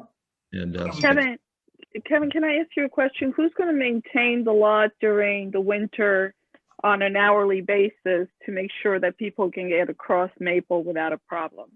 That's being addressed, Tiger, with the police commission as far as the safety measures that are taken to cross the street. And there's I'm focusing more on the snow and ice cleaning and keeping it clear at all times. Well, that's the town's responsibility. It's public lot, and also we are responsible for the road. And the library will be responsible for their sidewalks to the front entrance.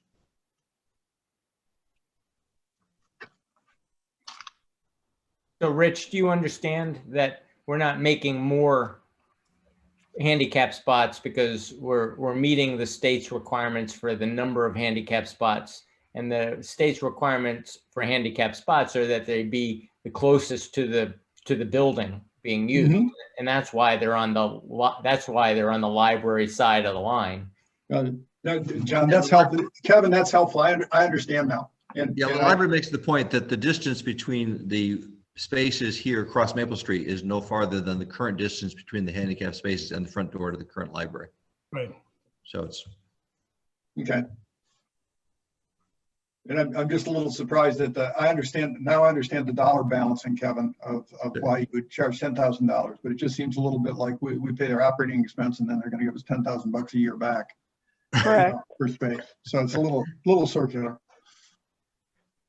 I think it really gets to the heart of the thing that bothers me the most about this conversation and the letters I get is that these letters, and I have to accuse myself of being in the beginning saying we are giving away all of this stuff. The town is giving away something to the library until I got my head on straight and said, wait a minute.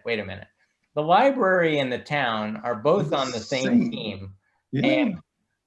And it occurred to me, wait a minute, if the highest and best use of these parking spaces, town parking spaces, are for town people using their library, then we're not giving away anything. We're just reallocating these parking spaces for the right use. So once I stopped thinking about it, them versus us, the second point I want to address is a lot of people say, you know, they're a private entity. And why is a private entity, you know, getting all this largesse from the town? I think it's to the town's benefit. 100 years ago, we made the decision that rather than make it a town department and fund 100% of it, like most towns, we were better off with an independent library making decisions to make the best possible library and funding that. And I look at this very much like the folks over at the New Canaan Athletic Foundation are making decisions, you know, about our fields and working for the betterment of our fields and raising money. Same thing with the Waveney Conservancy. Thank God we have a Waveney Conservancy, you know, because they're making that property so much better for the town. So I don't look at this as an us versus them. And it bothers me every time I get a letter that mentions parking as a reason not to fund this project. It just blows my mind. We should be so happy that we're only funding 70% of their operating budget, because the alternative is we fund 100% of it and we put some, you know, union staffer, you know, in charge of it. And that would be far worse. also, John, we have hundreds of free parking spaces on the streets to support our merchants downtown, our private businesses. That's just what a community does. And so, I mean, the people that are parking in the library slots are town residents who want to go to the library. All right, I'm off my soapbox. Can I, John, I'll take the opposing view. I kind of can see that because it's a town property that now town tax-paying people can't use. So I kind of wonder, one, what if someone just comes to town and parks in one of the library spots? Are they not allowed to? Two, what if the town decided in 25 years it wanted to do something with that lot? Is there a stipulation for that? That's what I, you know. No, good questions. My understanding from this document that we see in front of us on the screen is that the town owns the lot and the town has allocated 76 spots for people using the library. But that doesn't mean that the town is not going, I mean, so you're right. What happens if the 70, if a commuter comes in and the only spot left is a library spot and he takes it? Is he going to get in trouble? I think then the town has to make a decision, evaluate, are we providing enough commuter parking? But start to figure that out. It is going to be time limited. It is 3-hour parking or something. So it's not as though people can come and park for the day. It's got to be monitored like other town parking. Two. Well, so did we answer your question, Maria? Are you satisfied with the answer that it's still town parking and that nobody's going to be thrown out if they're not a library patron? Right. Well, then the other part was, say, in 25 years, what if there was a need for land and the town wanted to do something? Can they? I think the town still owns the lot. I don't think that this MOU says that those spots have to be there, but I think the spirit of this MOU is that the town is going to contribute 76, spots. We have precedent with this, with the lumberyard deal that we made. We have essentially 88 spots that we in perpetuity have given to private interest to park on town property. So this is not a new thing we're doing. Mm-hmm.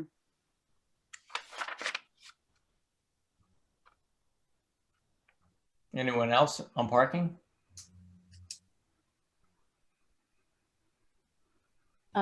Yes, Go ahead. I would just say, to Maria's point, the people parking there in the 76 spots that the library will be paying for are New Canaan residents and taxpayers. That's who comes to the library. Primarily. We have people from out of town coming to the library. It's true. It's true. We do. But overwhelmingly, more than 90% of people who come to the library are from New Canaan. Yeah, when you go to the Darien Library or the Westport Library, you don't pay to park. So That's true. And yeah. And keep in mind, as John said, this is in lieu of a town operated library. I mean, we're lucky to have an association library in Connecticut where we have volunteers who are raising money. Otherwise, we would be providing this library and the parking ourselves, totally tax supported. Mhm. I worry with Maria that what happens 50 years from now. I do too, and I could see that if all projections are wrong and we suddenly need a whole lot more parking that we didn't anticipate, then we are going to have to write a check and deck a lot somewhere, and probably not this one because it's so visible and flat in the middle of town, but that we've been talking about decking lots for 50 years in town anyway, in the event that we need more parking, more commuter parking and more downtown parking. If we need more of commuter or downtown parking, it probably won't be here, is what I've heard tonight. It probably we'll probably deck something else like the Lumberyard or Locust for the commuters because that's where they want to be. And if we want to enhance our downtown parking, well, then I don't know what we'll deck, but I guess it might be behind the movie theater, although I don't know how. But right, Kevin? I mean, this is the least likely to get decked, that we're doing something here that we might want to reverse in 50 years. This is the least likely reversed decision. Again, historically it's been our least efficient lot, and we haven't been able to give it away. So, all right. So did you want to go back to 102? Let's make sure we hit them all. Let's see. 102 talked about all right, let's see. The pre-construction period, nothing controversial there. The library will hold contracts and there's a building committee. Does anybody want to discuss these? We did assign 2 people to the building committee, Steve Carl and Mark Jimsky. And the building committee is that, and it talks about their role here. How long is the building committee supposed to last? Is that going to last right up until the ribbon cutting of the building? Beyond, John. Beyond the ribbon cutting. Okay. They have to report on their activities and stuff, so. Okay. So they have been reporting at our town council meetings. The expenses and records of the building committee. Go ahead. Can you go back up to that building committee one? Okay. So I think what it says in here is 2 persons from the, it's actually From town council. The reality is there are 2 people from town council and 2 people from the Board of Finance each. Okay, so that has been changed. That's up to date. Good. That's all I wanted to check. So, and they're appointed by the 2 chairmen. Correct. And then, so when does that end? I guess when we cut the ribbon, John. They just said it goes beyond the ribbon. Well, I don't know if I'll be there after that, but You know, it they all struck can me, stay John, on if they want to. John, it struck me that 104 really came from, our law firm did a public library over in Madison, I believe. And so 104, when I reread it, kind of details something that, it's not our project. We don't own the project, but this is what a building committee does. It doesn't really, other than getting your representatives on there, which is the most critical thing, it does, the rest of the section doesn't mean that much. So. But these guys are making important decisions, about, what this building is going to mean to us, when we're paying for the operating expenses, down the road. That's a very good point. They're balancing, they have to balance, the library's desire to minimize the upfront costs and the town's desire to minimize the long-term costs. That's a very good point, Sven. And that's something that, when we all heard all electric building, the Board of Finance and others would like to know more about that. And we're having those conversations. Yeah, since we've got the highest electric rates in the country. Yeah, so I think this is, it's a big page and a half, paragraph, but I think it's an important one. I still haven't gotten an answer to like, when does it end? I guess it ends whenever you guys decide, the building committee decides to disband sometime after the ribbon cutting.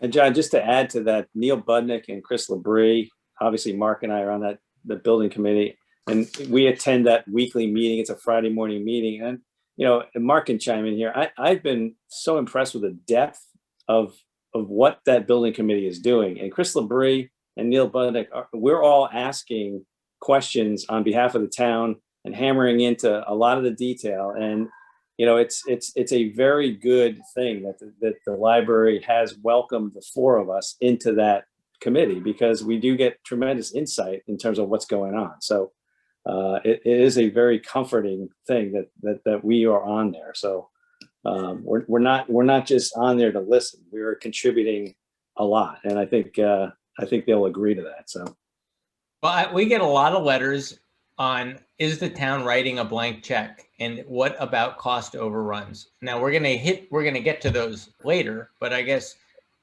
we're relying on you and Mark to come back to us and tell us if we have risk. Correct.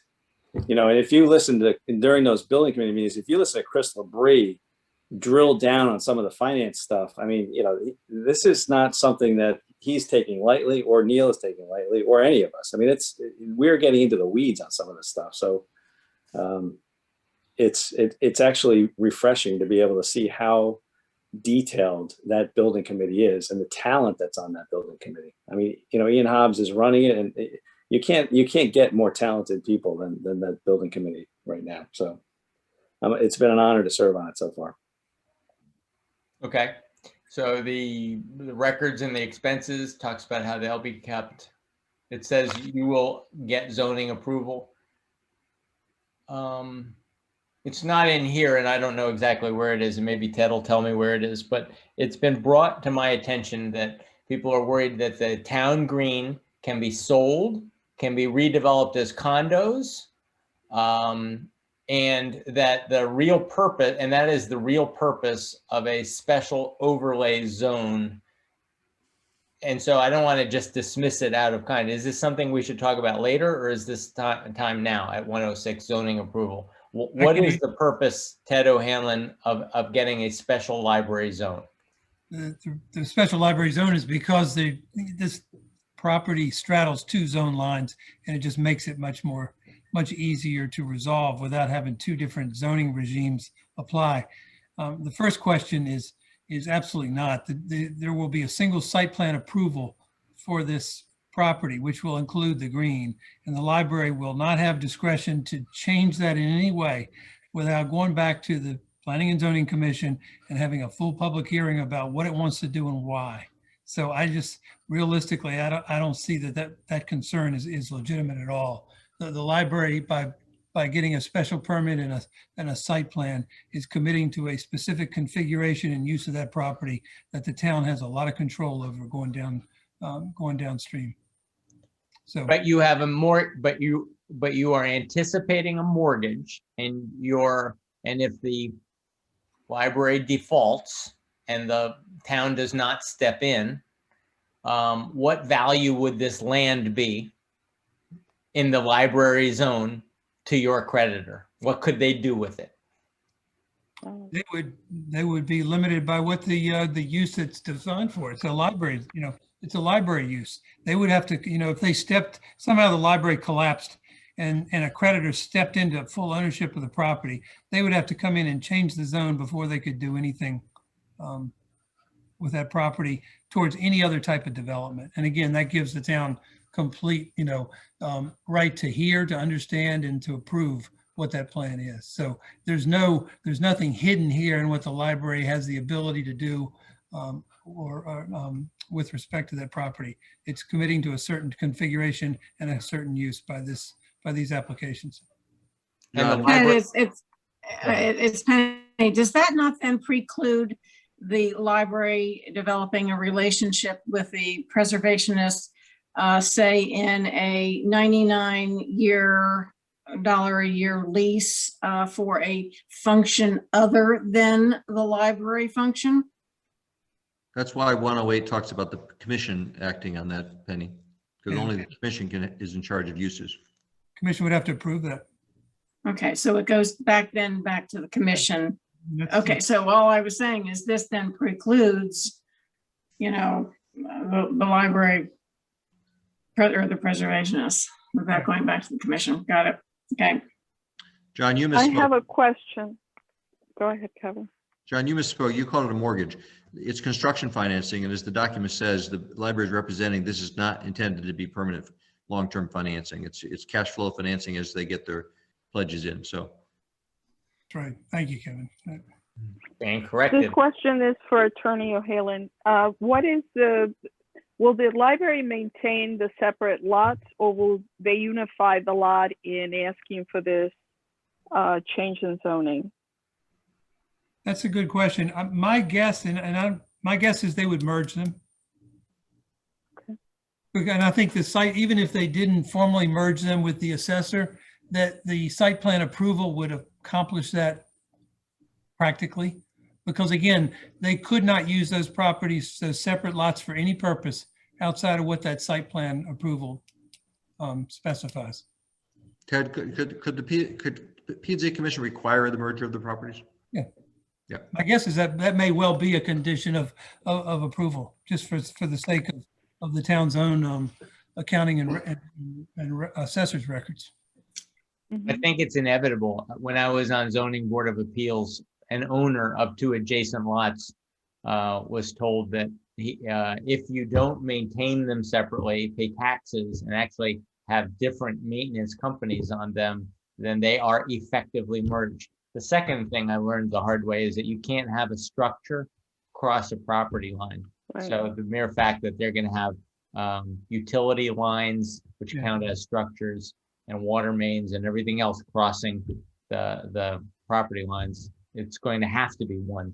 Right. Actually, John, the Waveney zone, the Waveney Park zone is 5 different deeds, and we've never merged the properties. So, Well, the town ignores its own rules. no, actually, the town is subject to all, but there's no mandate that you merge properties.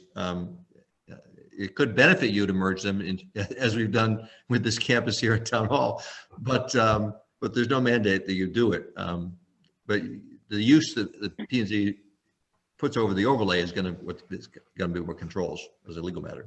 That's correct. Well, would the lien apply as well? Like for that section 4.01, when you have a lien on, it says on the building project. So is that all the lots or the whole thing? Or if they're merged, I guess it's just the one. No, they're going to, That's the whole thing. Taking a lien on everything they can get. John, can I just have a word? Yes. Back to what we were talking about a while ago. The ambiguity of leaving 1.08 and that language in there creates a problem for fundraising. There is no question. We already have seen people saying, I'm just going to hold off on this check until I know what's decided about this MOU. So that's on the one hand. On the other hand, I'm hearing, that we need to make sure that we can pay all our bills and not exceed have anything be returned to town, which is obviously not the plan.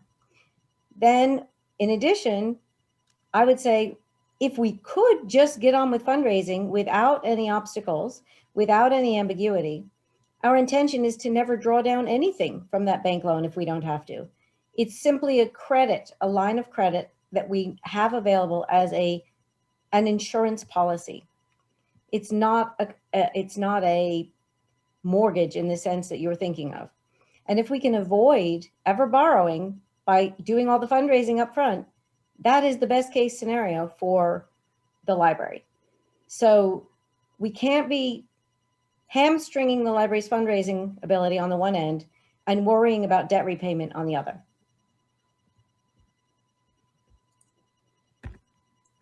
Point taken. Go back to sharing the screen. All right, let's get to what paragraph are we in now? So we already talked about parking. Does anybody want to? Okay, now we're into 108. Now that we've taken a breather, does anybody else want to propose a solution for 108? I heard that Steve Carl wants to write 2 more pages of detail around 108. That's one approach. Eliminating it is another approach.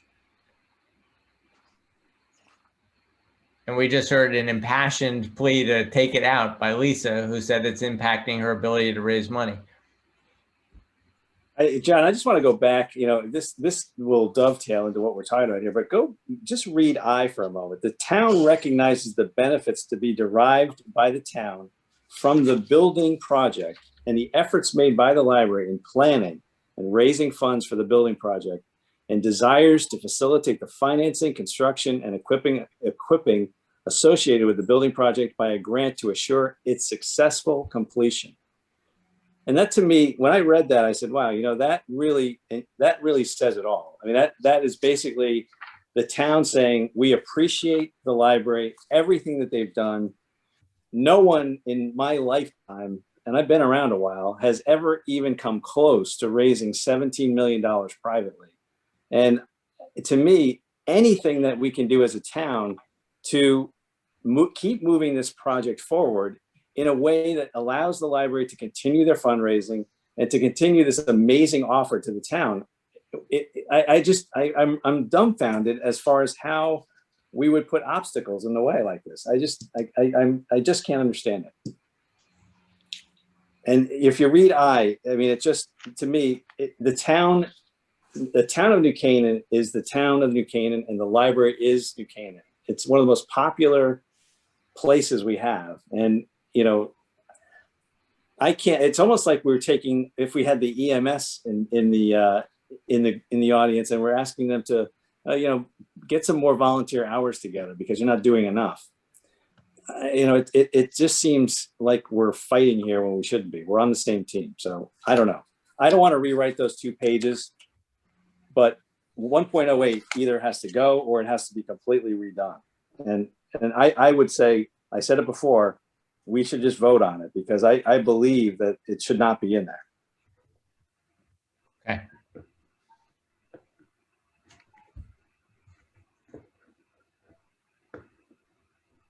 I've only heard 6 out of the 12. Well, there's 11 of us here, but I think I've only heard 6 people say that they feel strongly about removing 1.08. And the others, I don't know. I just don't know. Do any of you want to tell us how you feel? Or do you want to wait until you hear Keith Simpson's presentation and wait until you hear P&Z, which way they're leaning or which way they're moving on this? I think you heard from me, Penny, that I would like to retain it. Right. I've got you in that column. Yes. No, you were saying that there were 6 who wanted it removed. I think you reversed your statement. No, I got 6 and I didn't have you in this. I think 6 people wanted to remove 108 and I didn't have you in that camp. Okay, good. John? It's Liz. Hi, Liz. Just to speak out a bit, I'm basically in the Mark and Steve camp in that I feel I think it's up to planning and zoning. I think the planning and zoning wrote the POCD. I think they will enforce it as they see fit. I don't want to hamstring the library or handcuff them, as Steve said, and make this harder. And I think that, you know, there's a lot of people in town who are, I really don't know how the numbers fall out, but I don't know at the end of the day that as an elected official, I just am going to worry about a popularity contest. I mean, I kind of have to do what I feel is right. And we talked about this a year ago, and it killed all of us who voted to take that building down. It made us all feel really sad that that was going to happen. But at the end of the day, you know, we talked ad nauseum for the first 2 years I was on town council about, you know, building use and what buildings do we keep and what, you know, what's the purpose for the building and how much does it cost to keep the building? And everybody who's so, I get it. I come from a preservationist family. I understand that, but who's going to pay for all this and who's going to keep it going and who's going to give it a use and who owns it? Oh, and at the end of the day, it's not their own property. It's the library's property. So, you know, to me, this, I don't think 108 adds any clarity. I think it just muddies the waters, and I will, unless something dramatic happens, I will support eliminating it. Thank you, Liz. Sorry, John. Go ahead, Robin. So I would eliminate 108. I find it too vague. I agree with Steve. You need 2 more pages to be specific because I think it could be up to interpretation.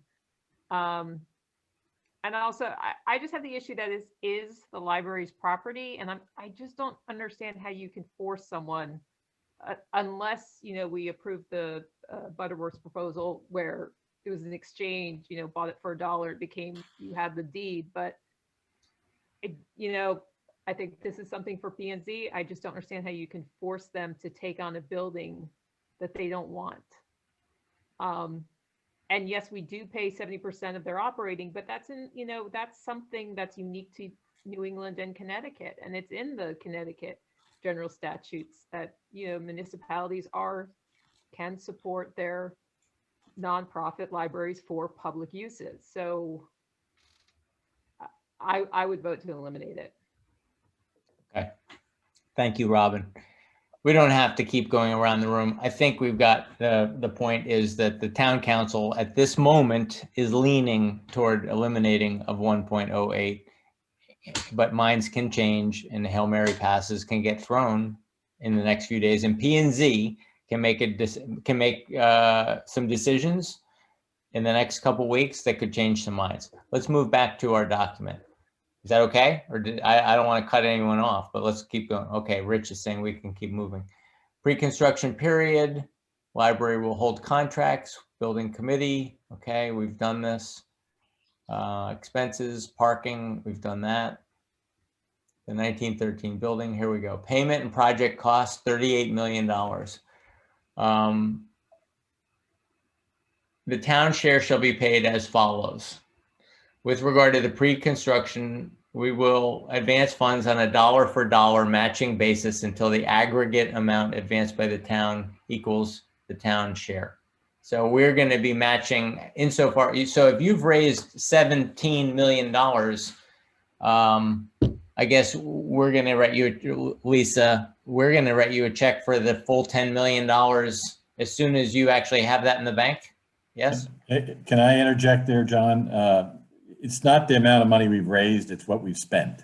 So what's going to happen, we have in pre-construction sunk costs up to the point in time when you're ready to allocate the money and it's been approved and gone through the process and funded.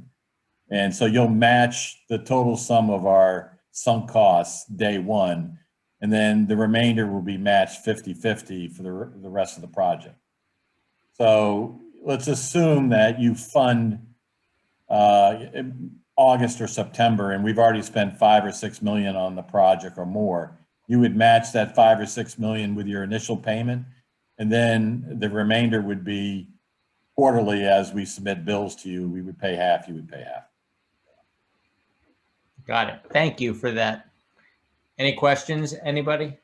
I know that, Is it bills going forward from the date of approval or going back to like the plans, all the costs that have gone into it to date going forward? So As far as all the architecture work or what we refer to as soft costs or sunk costs, you would match those day one, because that's part of the total project cost. We would submit all the receipts and bills and documentation, and you would pay that at the beginning, and then the remaining is construction costs, basically, after we've put a spade in the ground and we're digging. okay. So it says here that if the town doesn't like how you're handling things, it says, I'll highlight it, the town shall withhold payment unless the town determines that the library is back in compliance. So the town in its sole discretion is making the decision on whether you guys are in compliance with the MOU and your covenants and the rules, right? Okay. Town's lien. Town shall have a lien on and security interest in the new library building and all improvements resulting from the building project. The lien and security interest shall be in the form of an agreement not to sell or mortgage the property without the prior written approval of the town. The agreement shall be recorded in the land records. The town's lien shall be subordinate to the lien of the bank. Okay, so Bob, can you explain this to us? Because I'm sure this came up with the Board of Finance. Why are we in second place? Okay, so essentially, in order for us to get a construction loan from the bank, in this case, Bankwell, we have to give them essentially rights to the property in case we default.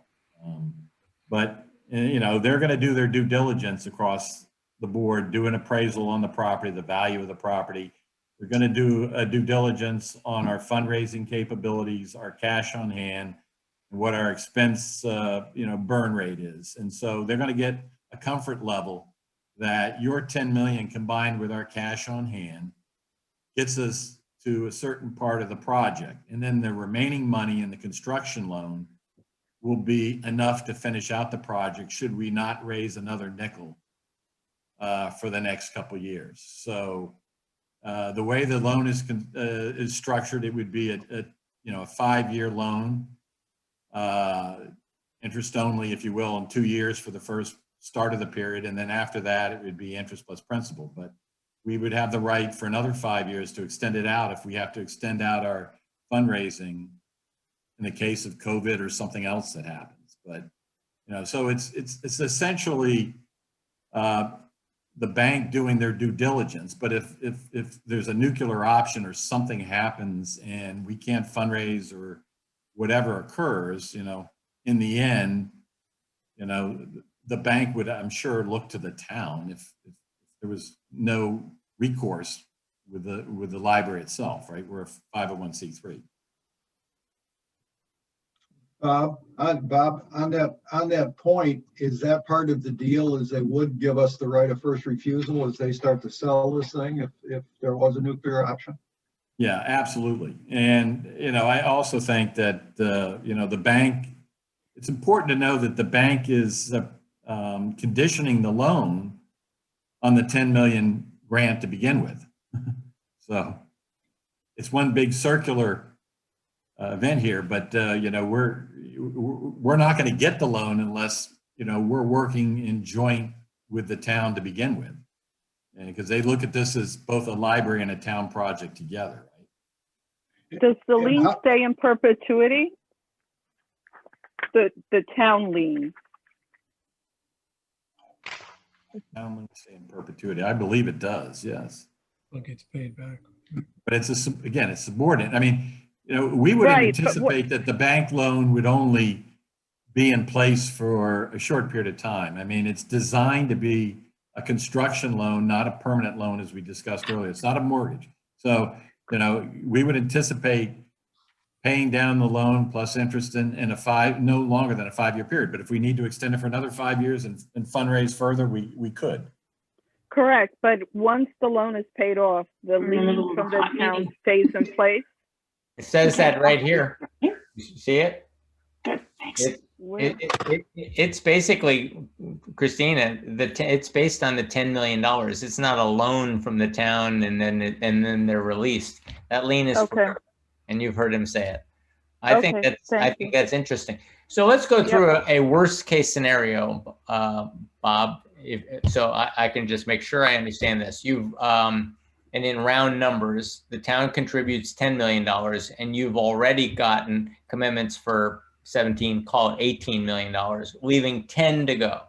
And let's say we go into the Great Depression and you've borrowed the 10 million from Bankwell and you don't raise another nickel. So the total obligation is $10 million. So you're saying that you have 5 years and you're paying interest, and then you can extend it for another 5 years without getting into trouble, without being in default. So you could put this out and through a 10-year depression where you're just paying interest on the $10 million. But it's technically that's not correct. We would be paying interest only on the first 2 years and interest and principal thereafter. Okay. But I think the key thing is that, the bank is looking at our fundraising capacity, and we fundraise just to keep the library operational every year, $750,000. The library doesn't exist unless we can fundraise $750,000 every year. We just can't keep the lights on. So we do that consistently. They have that as a track record. In addition, we have an endowment. So if worse came to worse and we had to draw down as a backup, we could reach into the endowment. Now, there's no plan to do that under any circumstance unless it's absolutely the last resort. But there are lots of levels of protection before it would ever go to the town. Meaning you have the time you need, and they don't have an incentive to foreclose on you because it's a library zone. It can only be a library. So they don't have a massive incentive to take the library and go sell it to Darien. Yeah, I think you got it right there, John. I mean, it's a library in the end, so they're not going to force any issue. I think they're going to work with anybody, both the library board and the town, to make sure this project's a success. Wouldn't that stink if Darien had like the North Campus of the Darien Library? Man, that would just, it's hard to even imagine. Okay, so it can only be a library and Bankwell doesn't really want to take possession of it. Does anybody have any questions about that? Go ahead, Maria. John, just to go back to what Christina Ross said, so the lien for the town is on the 10 million, so forever? Is that, It's on forever. So if by some chance the library was no longer in operation, the town will get $10 million out of it, out of the deal, whatever happens to it. Well, I think there's more to it than that. If the library were no longer in operation, it would cede, and I'll defer here to the attorneys, but our letters of incorporation, I believe, state that we would turn the entire thing over to town. Yeah, that's in 1601 and 1602. So it's more than just that, it would be the entire operation. You'd get a $40 million library, much more than 10 million. And the full challenge of operating it. Okay. Right. We don't want that to happen. Can we get just the opinion from our friends at Board of Finance on all of these financing issues? Then on this I believe they wrote them. They wrote them. Yeah, but actually they had some issues that I think they've resolved, but the reality is bankruptcy is really not an option, and the town will be responsible to maintain a library. and the town will get the library in the event of dissolution of the library as a nonprofit. So, but the reality is, you know, the library has performed before, and they're doing very well in their fundraising. So, I understand. But what I'm reading in the document is that the town doesn't have to make Bankwell whole. The town isn't basically pre-agreeing to anything. The town is not agreeing to take, you know, to take Bankwell out of their loan. That there's a negotiation that's going to take place at some point in the future if the library fails, between the town, Bankwell, and the library. That's right. Okay. The document declares the town. That's the key thing to me, that we haven't, like, you know, there isn't a secret agreement to, you know, to back the library and this loan. Okay. And they're using the property may be used as collateral for construction or the bridge loan. So that's clear. They are pledging the property to the bank as collateral, and we are in second place. That's what that means. The library's Board of Trustees. Now, this is something that Lisa and I have been talking about, and Lisa may have been talking about with Bob Butman, and I have mentioned it to the town council. Right now it's written, and they such that the town council can name 2 ex officio members to the library's Board of Trustees. Lisa and I have talked about whether it would be more useful to the library if they were full-fledged contributing board members. If they were, it would be difficult because it would be a potential conflict of interest if they were town council members. So it seems to me we have 2 choices in front of us. We can keep it the way it is, 2 town council members ex officio, non-voting members of the library board, or we can ask them to amend this where we would name, subject to their approval, 2 people who have a fiduciary responsibility to the town's interests, but who contribute as full working and paying members of the library board. It's a possibility. Is this important to anybody else? I thought it was a more elegant solution for us to be invested, for the town council to get invested and involved members on the library board reporting back to us.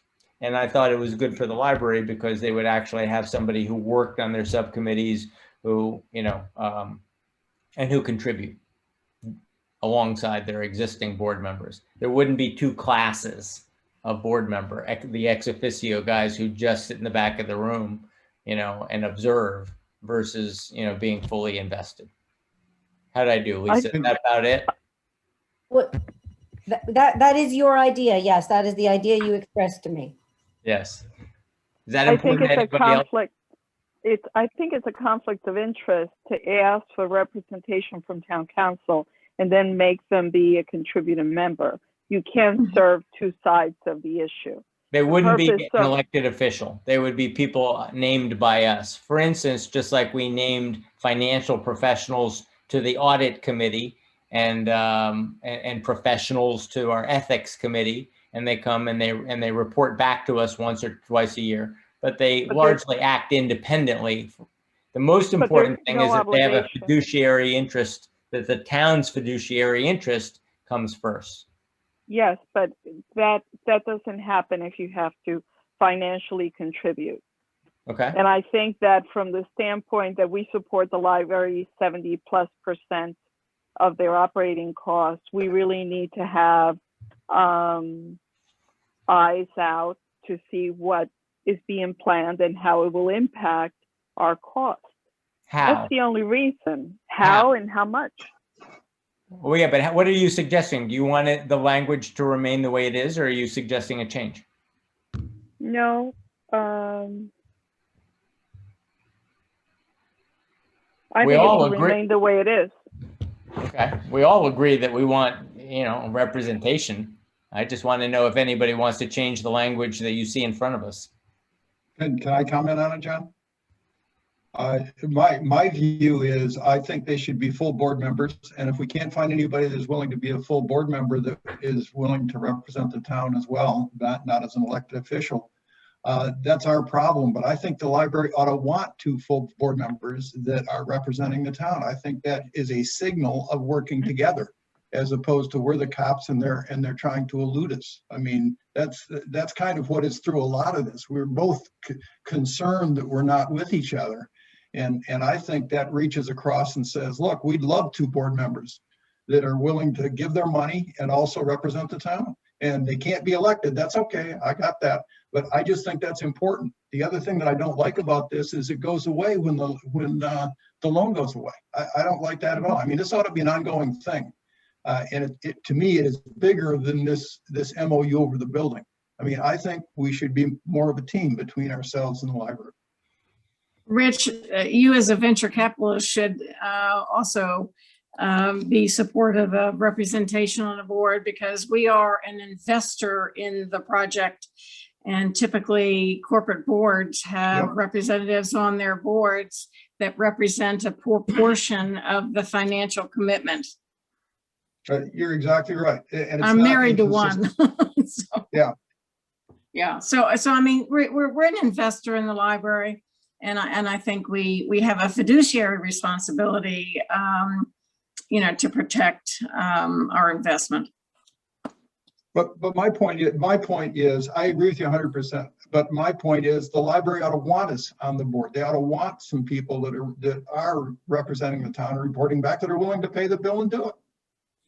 Rich, but we are paying the bill. We're paying over 70% of their operating. No, I mean pay a costs. personal bill. No, that's not what I mean, Christina.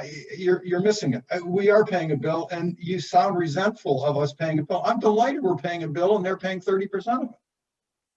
I'm not resentful. And I don't want to feel like we're 2 different teams. I want us to feel like we're 1 team. So just so you know, based on the version of the MOU that we thought was moving forward back in June of last year, we did amend our bylaws last June to allow for 2 ex officio members of the board, the town council, to be on our board, as we had discussed, and as at the time you had indicated you wanted. The reason they had to be ex officio was because of the conflict of interest created by the governing rules of being a trustee, which say that you have to be a fiduciary of the board of the library, right. And that would be a conflict.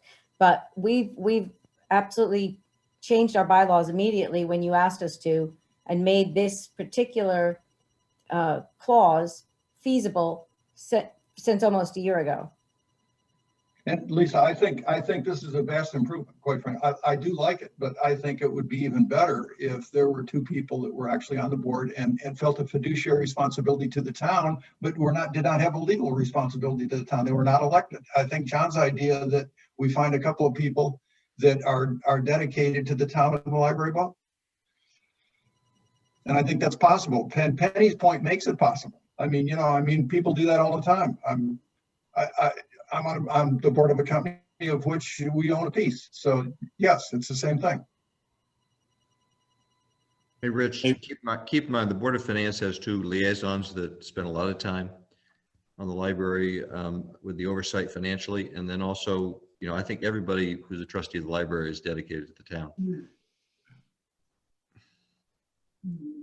So I got it, Kevin. I just see the what is communicated to the town council is the library isn't interested in us. And it ignores a lot of these letters that point out that the us versus them, and we're trying to address that. That's all I'm trying to address. And I'll just get off the point. I mean, nobody wants to address it. That's okay. We can be 2 teams. So I have a question. If the town council puts on 2 people to be on the board to represent the town's interests, and it comes later that the feeling is the person is not representing the town interest, how does that work? Does the town council remove them? Or Yeah.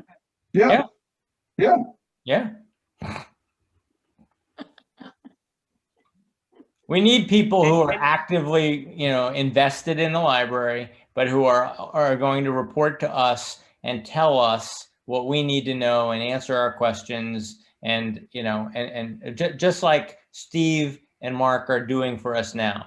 They say, this is what's going on with solar panels. This is what you need to be aware of. These are the upfront costs. These are the long-term benefits, so but the building committee is one thing. We need that kind of involvement, dedication going forward later. And I don't want to just name somebody to sit in the back of the room and check that box. I want somebody to roll up their sleeves and be, in there the way Steve and Mark are now. So for what The it's issue, worth, John, is echoing Kevin, Hey, John. It's Kevin. Go ahead, Kevin. I'm ex officio on the library board. I mean, maybe we ought to just have the chairman of the town council be the other ex officio member. Well, right now we've got 2, so that it doesn't have to be the same person each week, each month, which I'm not sure that accomplishes anything. You're right. Maybe it should just be 1. That's a lot to ask of the chairman of an organization. You have enough responsibilities, making sure that the chairman of your subcommittees are, doing their jobs efficiently.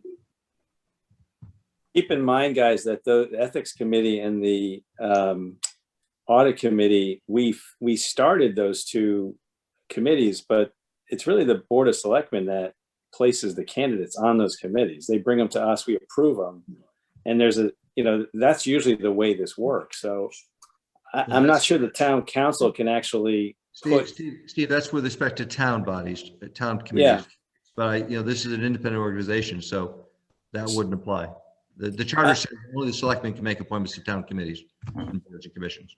Right. So this is establishing a brand new way of doing business where the town council, and I'm not saying, I'm looking ahead 10 years from now, where the town council, 12 different people have to go out and find 2 citizens that will agree to make a contribution to the board, as well as do the reporting back and forth. And that sounds easy, but I'm not so sure that's an easy task to undertake. You have that obligation with the housing authority. You appoint the housing authority members, so.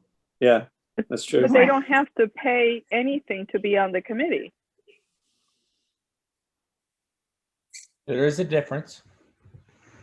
All right, anyone else? So Steve, are you on the Rich side or the Christina side of my line?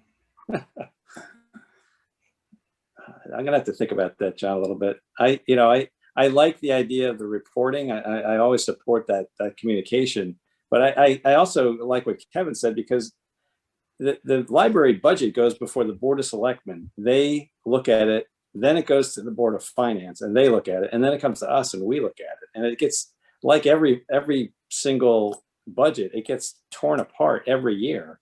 And I'm not so sure exactly what we're trying to accomplish here with 2 members on there reporting back to the council. I guess I'm on. Are you talking about 2 members on the Board of Trustees or 2 members in the building committee? No, 2 members on the Board of Trustees. Yeah. The building committee sunsets, right? This is an Yeah. ongoing thing that we're talking about, putting in an MOU that's going to go on for, forever, basically. So that's why it's not an easy, to me, it's not a one night easy decision, but. Yeah, I don't think it's an easy decision. And, in reading the whole, MOU, we've got the building portion, and then there's stuff in here, like this that refers to, long-term operating. And, where do we fit this whole thing together? This is not a, excuse me, this is not a Bach Amendment type proposition. We can leave it the way it is, but I just thought, I proposed this, and Rich likes this because it's a way to address the massively larger investment we're making upfront and ongoing. It's just an idea. It's not, we don't have, it's just an idea The library needs to think about it. You all need to think about this. We don't have to decide it tonight, but I needed to make sure both those arguments got made. Christina made the argument, leave it the way it is, and Rich articulated it's a bigger investment, and we should consider a way to make less of an us versus them by making a full board member that participates fully. If you don't think that's possible, that's a different question, but is it a goal? So I actually have two questions. The first is, wasn't Kathleen Corbett, didn't she used to be the liaison for the town council to the library? Didn't she Think have so. that? Mhm. And it just, no one else took that over. But my question is, in the language, if we do have two people, would there be language on, like, do we tell them how to vote though on board things? Isn't that a conflict of interest if we vote, we want them to vote in the town, quote, the town? I would think the library and the town are on the same page, but in the town's interest. And then also, would there be language on how do we pull someone off the board if we don't think they're representing the town? Reappoint. Reappoint. So, Mr. Chairman, Yes.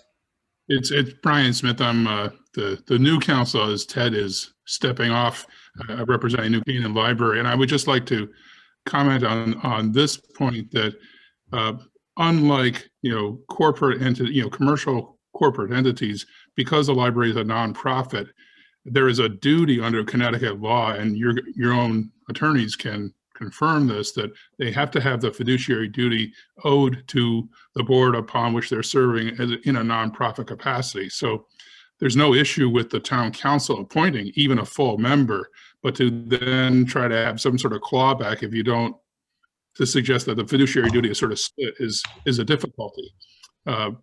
So that I wanted to just put that out there for consideration of the council.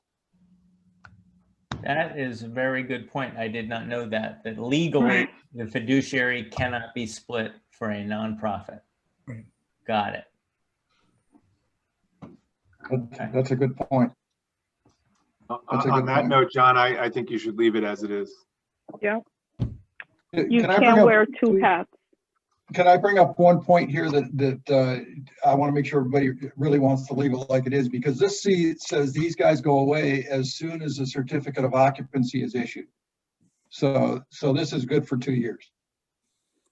No, I want to see it in perpetuity. Yeah, me too. So that's why I'm bringing it up, because this says, it says that the additional town trustees will cease immediately upon the later of the date of issuance of the certificate of occupancy for the new library, or the date the library no longer has outstanding indebtedness to the bank.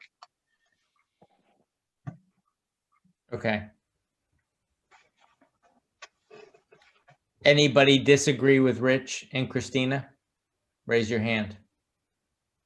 I don't see anybody who disagrees. So the town council wants permanent representation on this large project with this large commitment. Yes. Right. Okay, I see nodding. Okay, You've got to ask the library if they will agree to that. I know. Well, I can make a comment here, John, with respect to that. We have permanent representation from the Board of Finance with 2 liaisons. Why wouldn't town council replicate that model and have permanent liaisons from town council to the library? What's the difference between a liaison and an ex officio member? One's going to come to meetings every month at night, every month of the year. And the others, the liaisons we have to the Board of Finance, we have usually quarterly meetings at a time that's convenient to them to come and discuss whatever they want to discuss. We usually meet more around budget season than the rest of the year, but they have direct line to the library when they want it and an open line of communication about anything they want. I would have thought the liaison option would suit you better. But I'm not clear what your goal is, so. I've been very clear about my goal for the last half hour. Have I not addressed the 200 letters that I've been getting that says you are not connected enough with this independent? And I'm trying to figure out a way to make sure that we are right there with you for the next 50 years. If it is to have closer relationships, then I would say the liaison option is a really effective one. Okay. It's a better utilization of your time also, John, because having an obligation to come to a monthly meeting, sit on a subcommittee. In addition, board members have responsibilities for making the library their philanthropic priority. There's a whole bunch of other things that go with being a board member. Which is why I suggested that they become full board members. And if they can't be town council members, then I would thought, you know what, that's the less important thing to me, that they be town council members, but that they be identified by the town council and be in there with their sleeves rolled up and acting just like your other board members, fully integrated into the process and all the decisions being made. That's important to me. Maybe two of us are the only two who feel that way. I think there's the problem of conflict, right, that Brian just mentioned. So if I you have to address that. Then it seems, and to Rich's point, I think, the idea of closer relationships, that's all good. That's, I'm 100% in agreement with the principle here. But I've been trying to think, as you and I have had these conversations this week, John, what's the most effective way to get what you want? And I think it's not just because you're getting letters from people who don't really know what happens, because I think the point has been made clearly here.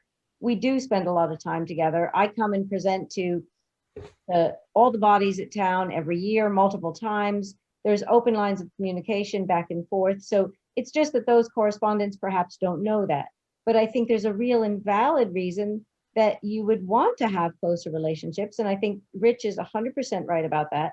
So the question is simply, what's the most effective way to do that? I would say, based on the relationship we have with the Board of Finance, the liaison relationship is a really useful one. I think sort of like the Board of Ed. I mean, this is a quasi-public agency, so why not have a quasi-public board? Just because you would get it would give you the opportunity to make sure you're having public representation at the library to account for the, town tax contribution. Maria, I'm not sure which argument you're making, for ex officio, for board members, or for liaison. Board member. For a full board member. Yeah. I mean, is that unheard of? It just seems to make sense. We just have to get past, in my mind, the fiduciary question is an important one, but it's still an option to go any of these three ways: liaison, ex officio, or full board. Any one of the three can be accomplished. And I don't think it's a bunch of misinformed letter writers. I take issue with that as well. I'm trying to get to what I think is a long-standing issue, well before we got the 1913 issue, is that people say this is an independent library, and they're very independent, and you're not involved enough as a town council in what they do. And I'm trying to address that. And that's related not to the 1913 library and misinformed letter writers. It has everything to do with a $2+ million investment every year. It's a big line item, and we don't actually hear from you as often as we hear from Tiger about his $5 million budget. So that's what I'm trying to get to here. I'm trying to get closer. Hey, John, 501 doesn't say the appointments have to be members of the town council. It just say you have the right to appoint. And second, you want to talk about extending it beyond the opening of the library, you can discuss that with the library. But why don't you move on to, I don't think you have much more that's substantive in the rest of the balance of the. Okay, so compliance with laws, prohibitions against liens. That's legal stuff. Do I have to care about that? There's not much there that would interest anybody. No. Obligations to the town. Town shall have no obligations. The Board of Finance has looked at these. I've looked at these, but I'm not sure that everybody on my team has read these. So that's why I'm giving us a chance now to say, oh yeah. Here's a part, the library shall not, I think it's been in here before, but the library shall not transfer its title to property or any portion, lease the property or any portion.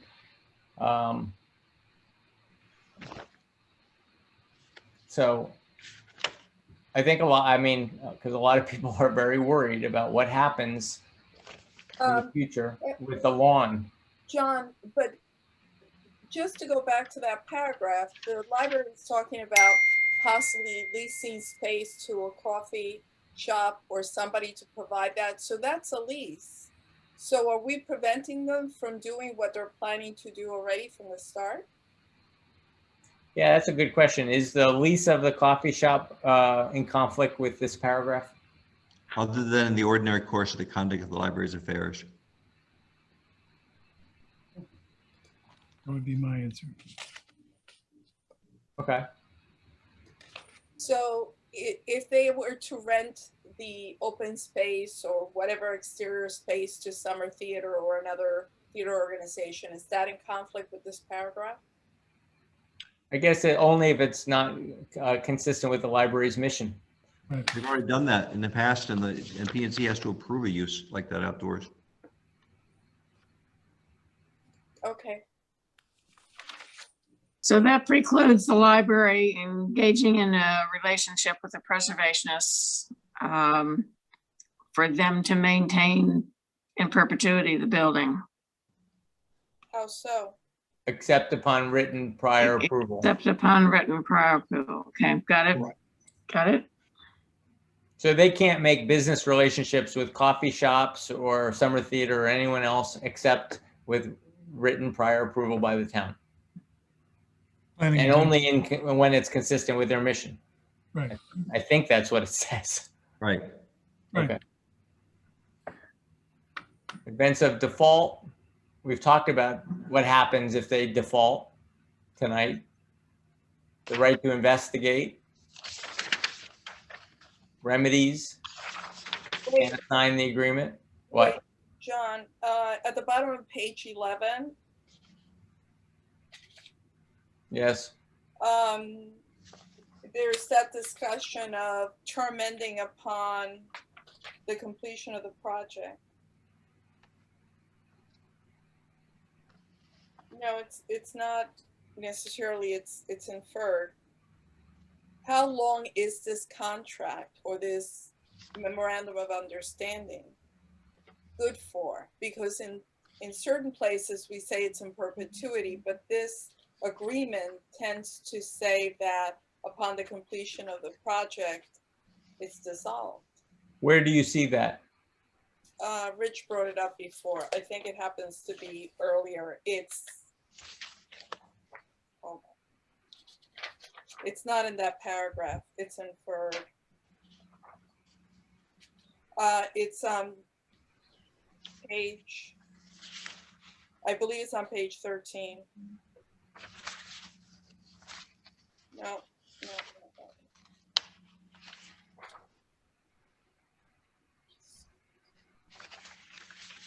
While you're looking, I want to ask about insurance.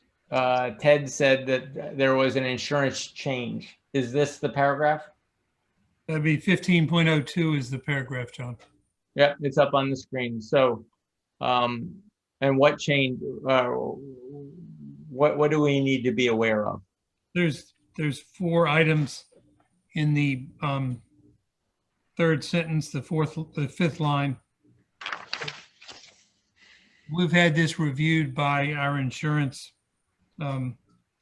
advisor, and these are just redundancies. We're not doing anything to take anything out or to limit what the library is agreeing to, but the words damage to existing property is redundant with the property damage that's right before it. Business interruption is not a coverage that you can get for that the library would seek in any way. That's a different form of insurance altogether. And then the words decontamination expense don't really make sense. They're really covered by the remaining language in the last 3 lines. So it's just removing those 3 terms. In B, In B. Yeah, we'll clean that up. I can Okay. talk to your council and get it cleaned up, but this is just making what the library is going to provide to protect the town consistent with what insurance law allows. And okay. that's typically done. Well, distribution of library assets. We've already discussed that if the library fails, the assets go back to the town. And if there's a loan, then the town and the bank have to negotiate. Okay. Can we talk about that for just 1 second, though? Yeah. I don't understand the language in 16.1. If you go back up for a second, John, just to 16.1. There you go. The last sentence there in 16.1 says, if the library certificate of incorporation allows the transfer to the town, then the town shall have the option of accepting the transfer before any other entity. What does the certificate of incorporation say today? I mean, this kind of says it's open today, and then 16.2 says we'll fix it within 2 months to be effective with 16.1, but I don't know what 16.1 is. I had that highlighted too, Rich. It's a good question. We'll have to check the certificate of incorporation and get back to you all. I think it just says if as I see it, we'll just fix the certificate of incorporation if it has anything inconsistent with the first paragraph. Right. It might not, by the way, it might not have to fix anything. Right. I haven't looked at it. I don't. I believe it is totally consistent. I think this is exactly what our certificate of incorporation says. Okay. I mean, typically with a nonprofit, that you would distribute its assets. They wouldn't revert to some private or go. They would go to the town. So we'll confirm that. Thank you, Lisa. Okay, consent, delivery instructions, successors, no oral modification, miscellaneous,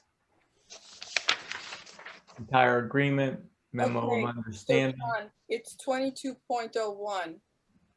Okay, here it is. A, the agreement shall take effect as of the effective date and shall remain in effect until the later of 25 years from the effective date or the final maturity of any outstanding bonds issued by the town, blah, blah, blah. So what was the thinking behind the 25-year date, Kevin? They're reverting to their current status where they're an independent 501c3, and the town has financial control with our contribution every year, but we don't have any of the other additional things that they don't survive. Does that mean that the $10 million lien goes away? Yeah, it does. No, it doesn't mean it goes away. It means you would renegotiate this at the time. I'm not sure about that, John. I think with respect to these terms. I think 1601 is what protects the town in terms of ultimately if the library were to dissolve, that the town gets the property. But the reality is the lien is recorded in the town's books. Yeah. Just so that we have priority against anybody else. This agreement also says at the beginning of it that this is intended to govern the project itself. So this agreement would not expire of its own terms. There may come a time when it will have to be addressed between the parties, just as if the town wanted to use the parking for another purpose. Actually, that's a fair point. But the reality is, the town has no agreement with the partnership agreement with the library now. But that's a fair point. The parking thing is intended to be ongoing. Right. So we ought to go back and look to make sure what we would want to survive. We've also looked at it that the library has typically redeveloped its property or done some significant renovation in a 25-year period. So the idea is that there's no words in here that say in perpetuity or that convey the title to the town. It gives the town and the library a lot of discretion in terms of their future plans and what takes place. So I think it's pretty balanced in that respect. but there's nothing here that wipes out the town's interest in anything here. You know, Okay. on that point though, Lisa, could you ask whether other association libraries have standing agreements with their towns? Partnership agreements, or, you know, because we really don't have an ongoing agreement, and maybe if others do, maybe we should. But again, the $10 million is a significant permanent contribution to the campus. And Kevin, let's talk tomorrow and give me very explicitly what you want to know, and then I'll find out. you know, again, if others operate like we do, where there's no overriding partnership agreement between the town and the association, then that's how we all operate. On the other hand, if the convention has become that there's some kind of governing document, we ought to look at whether we ought to have that. I can look into it. We've had these discussions with my equal numbers at other libraries in the past. I'm not aware of any governing documents, but I can certainly do that exercise and we can look into it. You know, I hear the town's concern is making a significant investment here, but also the 501c3 status of the library is an important feature in its ability to attract donors and to operate. And again, to the extent that the town asserts control over it, you could be, I'm not a tax lawyer, but you have to make sure, you know, not only are you, as Brian pointed out, hewing to the law in terms of fiduciary obligations, but you want to protect that 501c3 status too, and not do I anything. don't think we want to control it, Ted. I Anyway. don't think we want to control it, but I think we want to protect it, that it will be there in perpetuity as a building, and that the town has some sort of legal remedy to be able to intercede should there be a desire to sell the property. And if this agreement just goes away, whether it's after the completion of the project or 25 years later, we really haven't secured that position for the town and the taxpayers. No, you do. You really do still have the lien on the town land records. I'm not This sure. this agreement goes away, but the lien doesn't. It's silent on the question of whether the lien goes away. And, you know, the library cannot willy-nilly sell any aspect of this property, because that site plan that's going to, assuming the planning and zoning approves it, would control the entire site. And if you wanted to carve a piece of it off, you put the entire site plan into jeopardy, because you'd have to get permission from the town to do that. So there really isn't, Ms. Ross, there really isn't the concern that the library has the ability to dispose of its property. This site plan and special permit is going to direct the library's use of this property much more significantly than any private ownership would in any other context. I can't think of a legal construct where there's more control over a property than an approved site plan and special permit. State can take care of it for us, right? It's within a half mile of the railroad station. Oh, yes, true. Oh, They just develop it. Right. And we just skip back up to 21.04 and the date, it's dated October 18th, 2016. Even though it does feel like we've been talking about this since 2016, but. And Steve's right, there's two 2104s.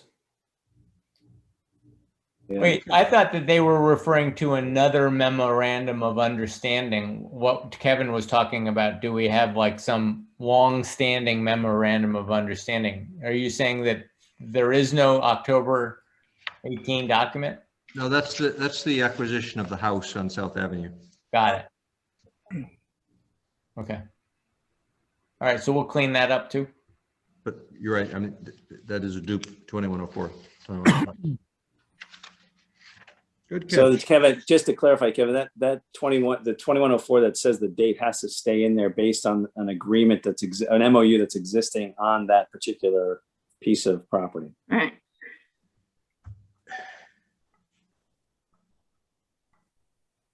Just to, well, we should clarify that too. So did anybody take issue with the 25-year from the effective date language in 2201, or we're all okay with that? Yes? that this wasn't designed to be forever, that in 25 years, the town could take back its parking. The library could say, we don't need your money. You know, we're done with you. I mean, you know, any number of things could happen, but they won't happen for 25 years and they won't be my problem. Well, for the town to take back the parking, they would have to make arrangements for other parkings elsewhere because they have an obligation. Right. It's hard to unwind this, even in 25 years. Absolutely. Right. There'll be autonomous cars going and just being dropped off. Jetsons, right. You're gonna make it a three-hour limit, John? I think we've hit the bottom of it, right? We're done. Okay, so stop share. So are there any other comments? I think we still have to talk about the representation. We still have to talk about 1.08. I think we're square on parking and everything else. Am I missing anything? I think we made progress on 108 in terms of how does the town council feel. I feel like I know how people are going to vote if nothing changed in the next couple weeks. That 108 would probably come out, and that we're going to have some conversations over the next couple days, I guess, about ex officio versus full board versus liaisons. Is that what we've decided to do? Yes. Okay. It's a good recap, Jen. Okay. John, just to be clear, are we? You get your council involved in that discussion. What? You get the town council involved in that discussion of the ex officio and liaison and full board. I will definitely get them involved and then send over something, you know, in writing as to where their heads are at. Right. Okay. Thank you. Are we still trying to resolve these issues by next week? Or at least the two that were presented to us by Mr. O'Hara? Certainly the parking. We said to the world that we had a goal of voting on the 21st and that we would vote on the 21st unless we were still waiting for information. Does anybody need more information before they're ready to vote? Raise your hand. You know, I mean, like raise Once it. once you have the answers to the questions you just posed. Well, yeah, absent any new information on 108 and absent an agreement on representation, you're all ready to vote. That's what I'm hearing.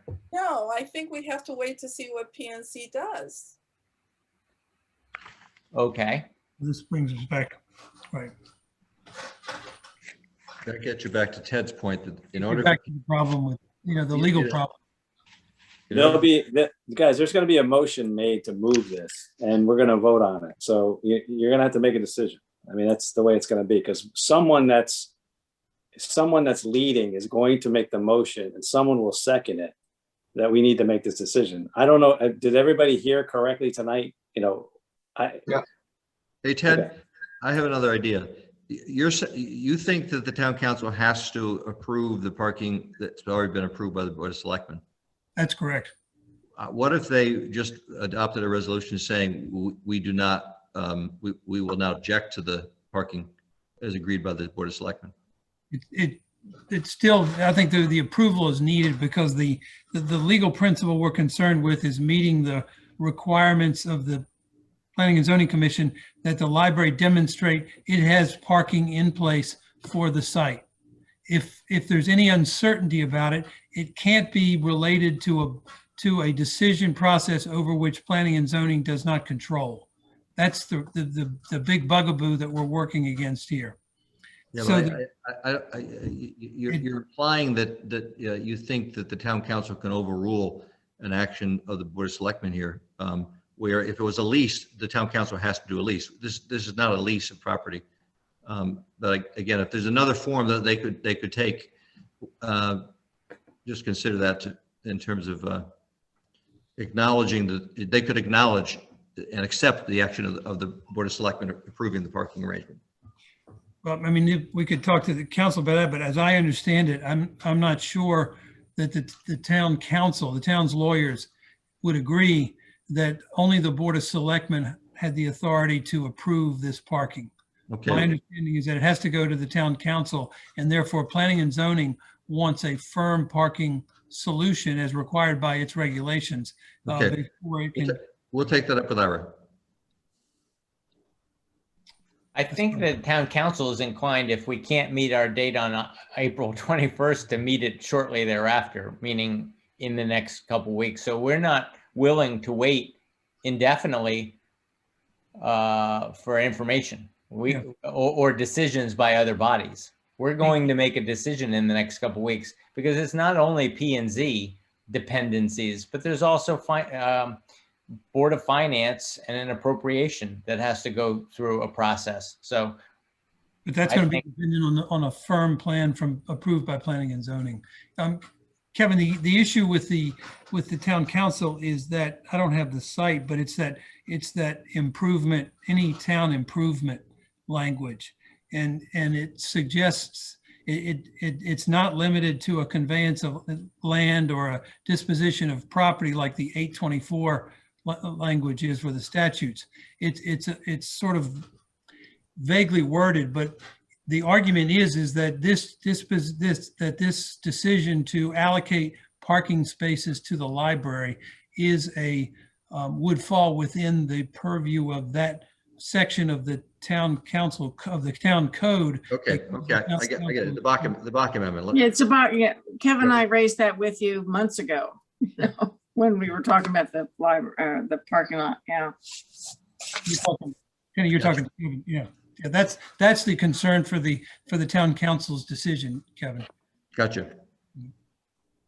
But John, to your point, there's really the three items, right? There's the parking, the town representation, and then 1.08. If you go through, I don't think I heard any objection to the parking, and I think we can resolve this. The town reps, we'll figure that out. It's really the 1.08 that's the issue. I think at least that's what I'm hearing. Is that? Can't we just if we get stuck, can't we just do a motion for the parking thing? That we would approve the as the selectmen sent us on parking, and then come back and approve the whole MOU, including or excluding 108. That would work for planning and zoning purposes. That's my point. Yeah. No reason not to do that, Rich. Yeah, that's what it seems like. Yeah, so if we're not ready, we understand that we'll break out parking, vote on it if we're not ready. Absolutely. I mean, we have a goal to be ready, but maybe we're not ready. Exactly. Because it's been important to us and still remains important to us that we not influence P&Z, that we allow P&Z to do their thing and we stay in our lane. And so we don't want to dictate to them. And that seems to be very important to all 12. Yeah. So, okay. If there's nothing further, do I have a motion to adjourn? I move. A question, Christina, or do you actually want to adjourn the meeting? I want to adjourn the meeting. Oh, okay. Christina has a motion to adjourn. Do I have a second? Liz, okay, all in favor. All right, we are adjourned. Thank you, everybody. Thanks, everybody. Drive carefully, Tucker. Thank you.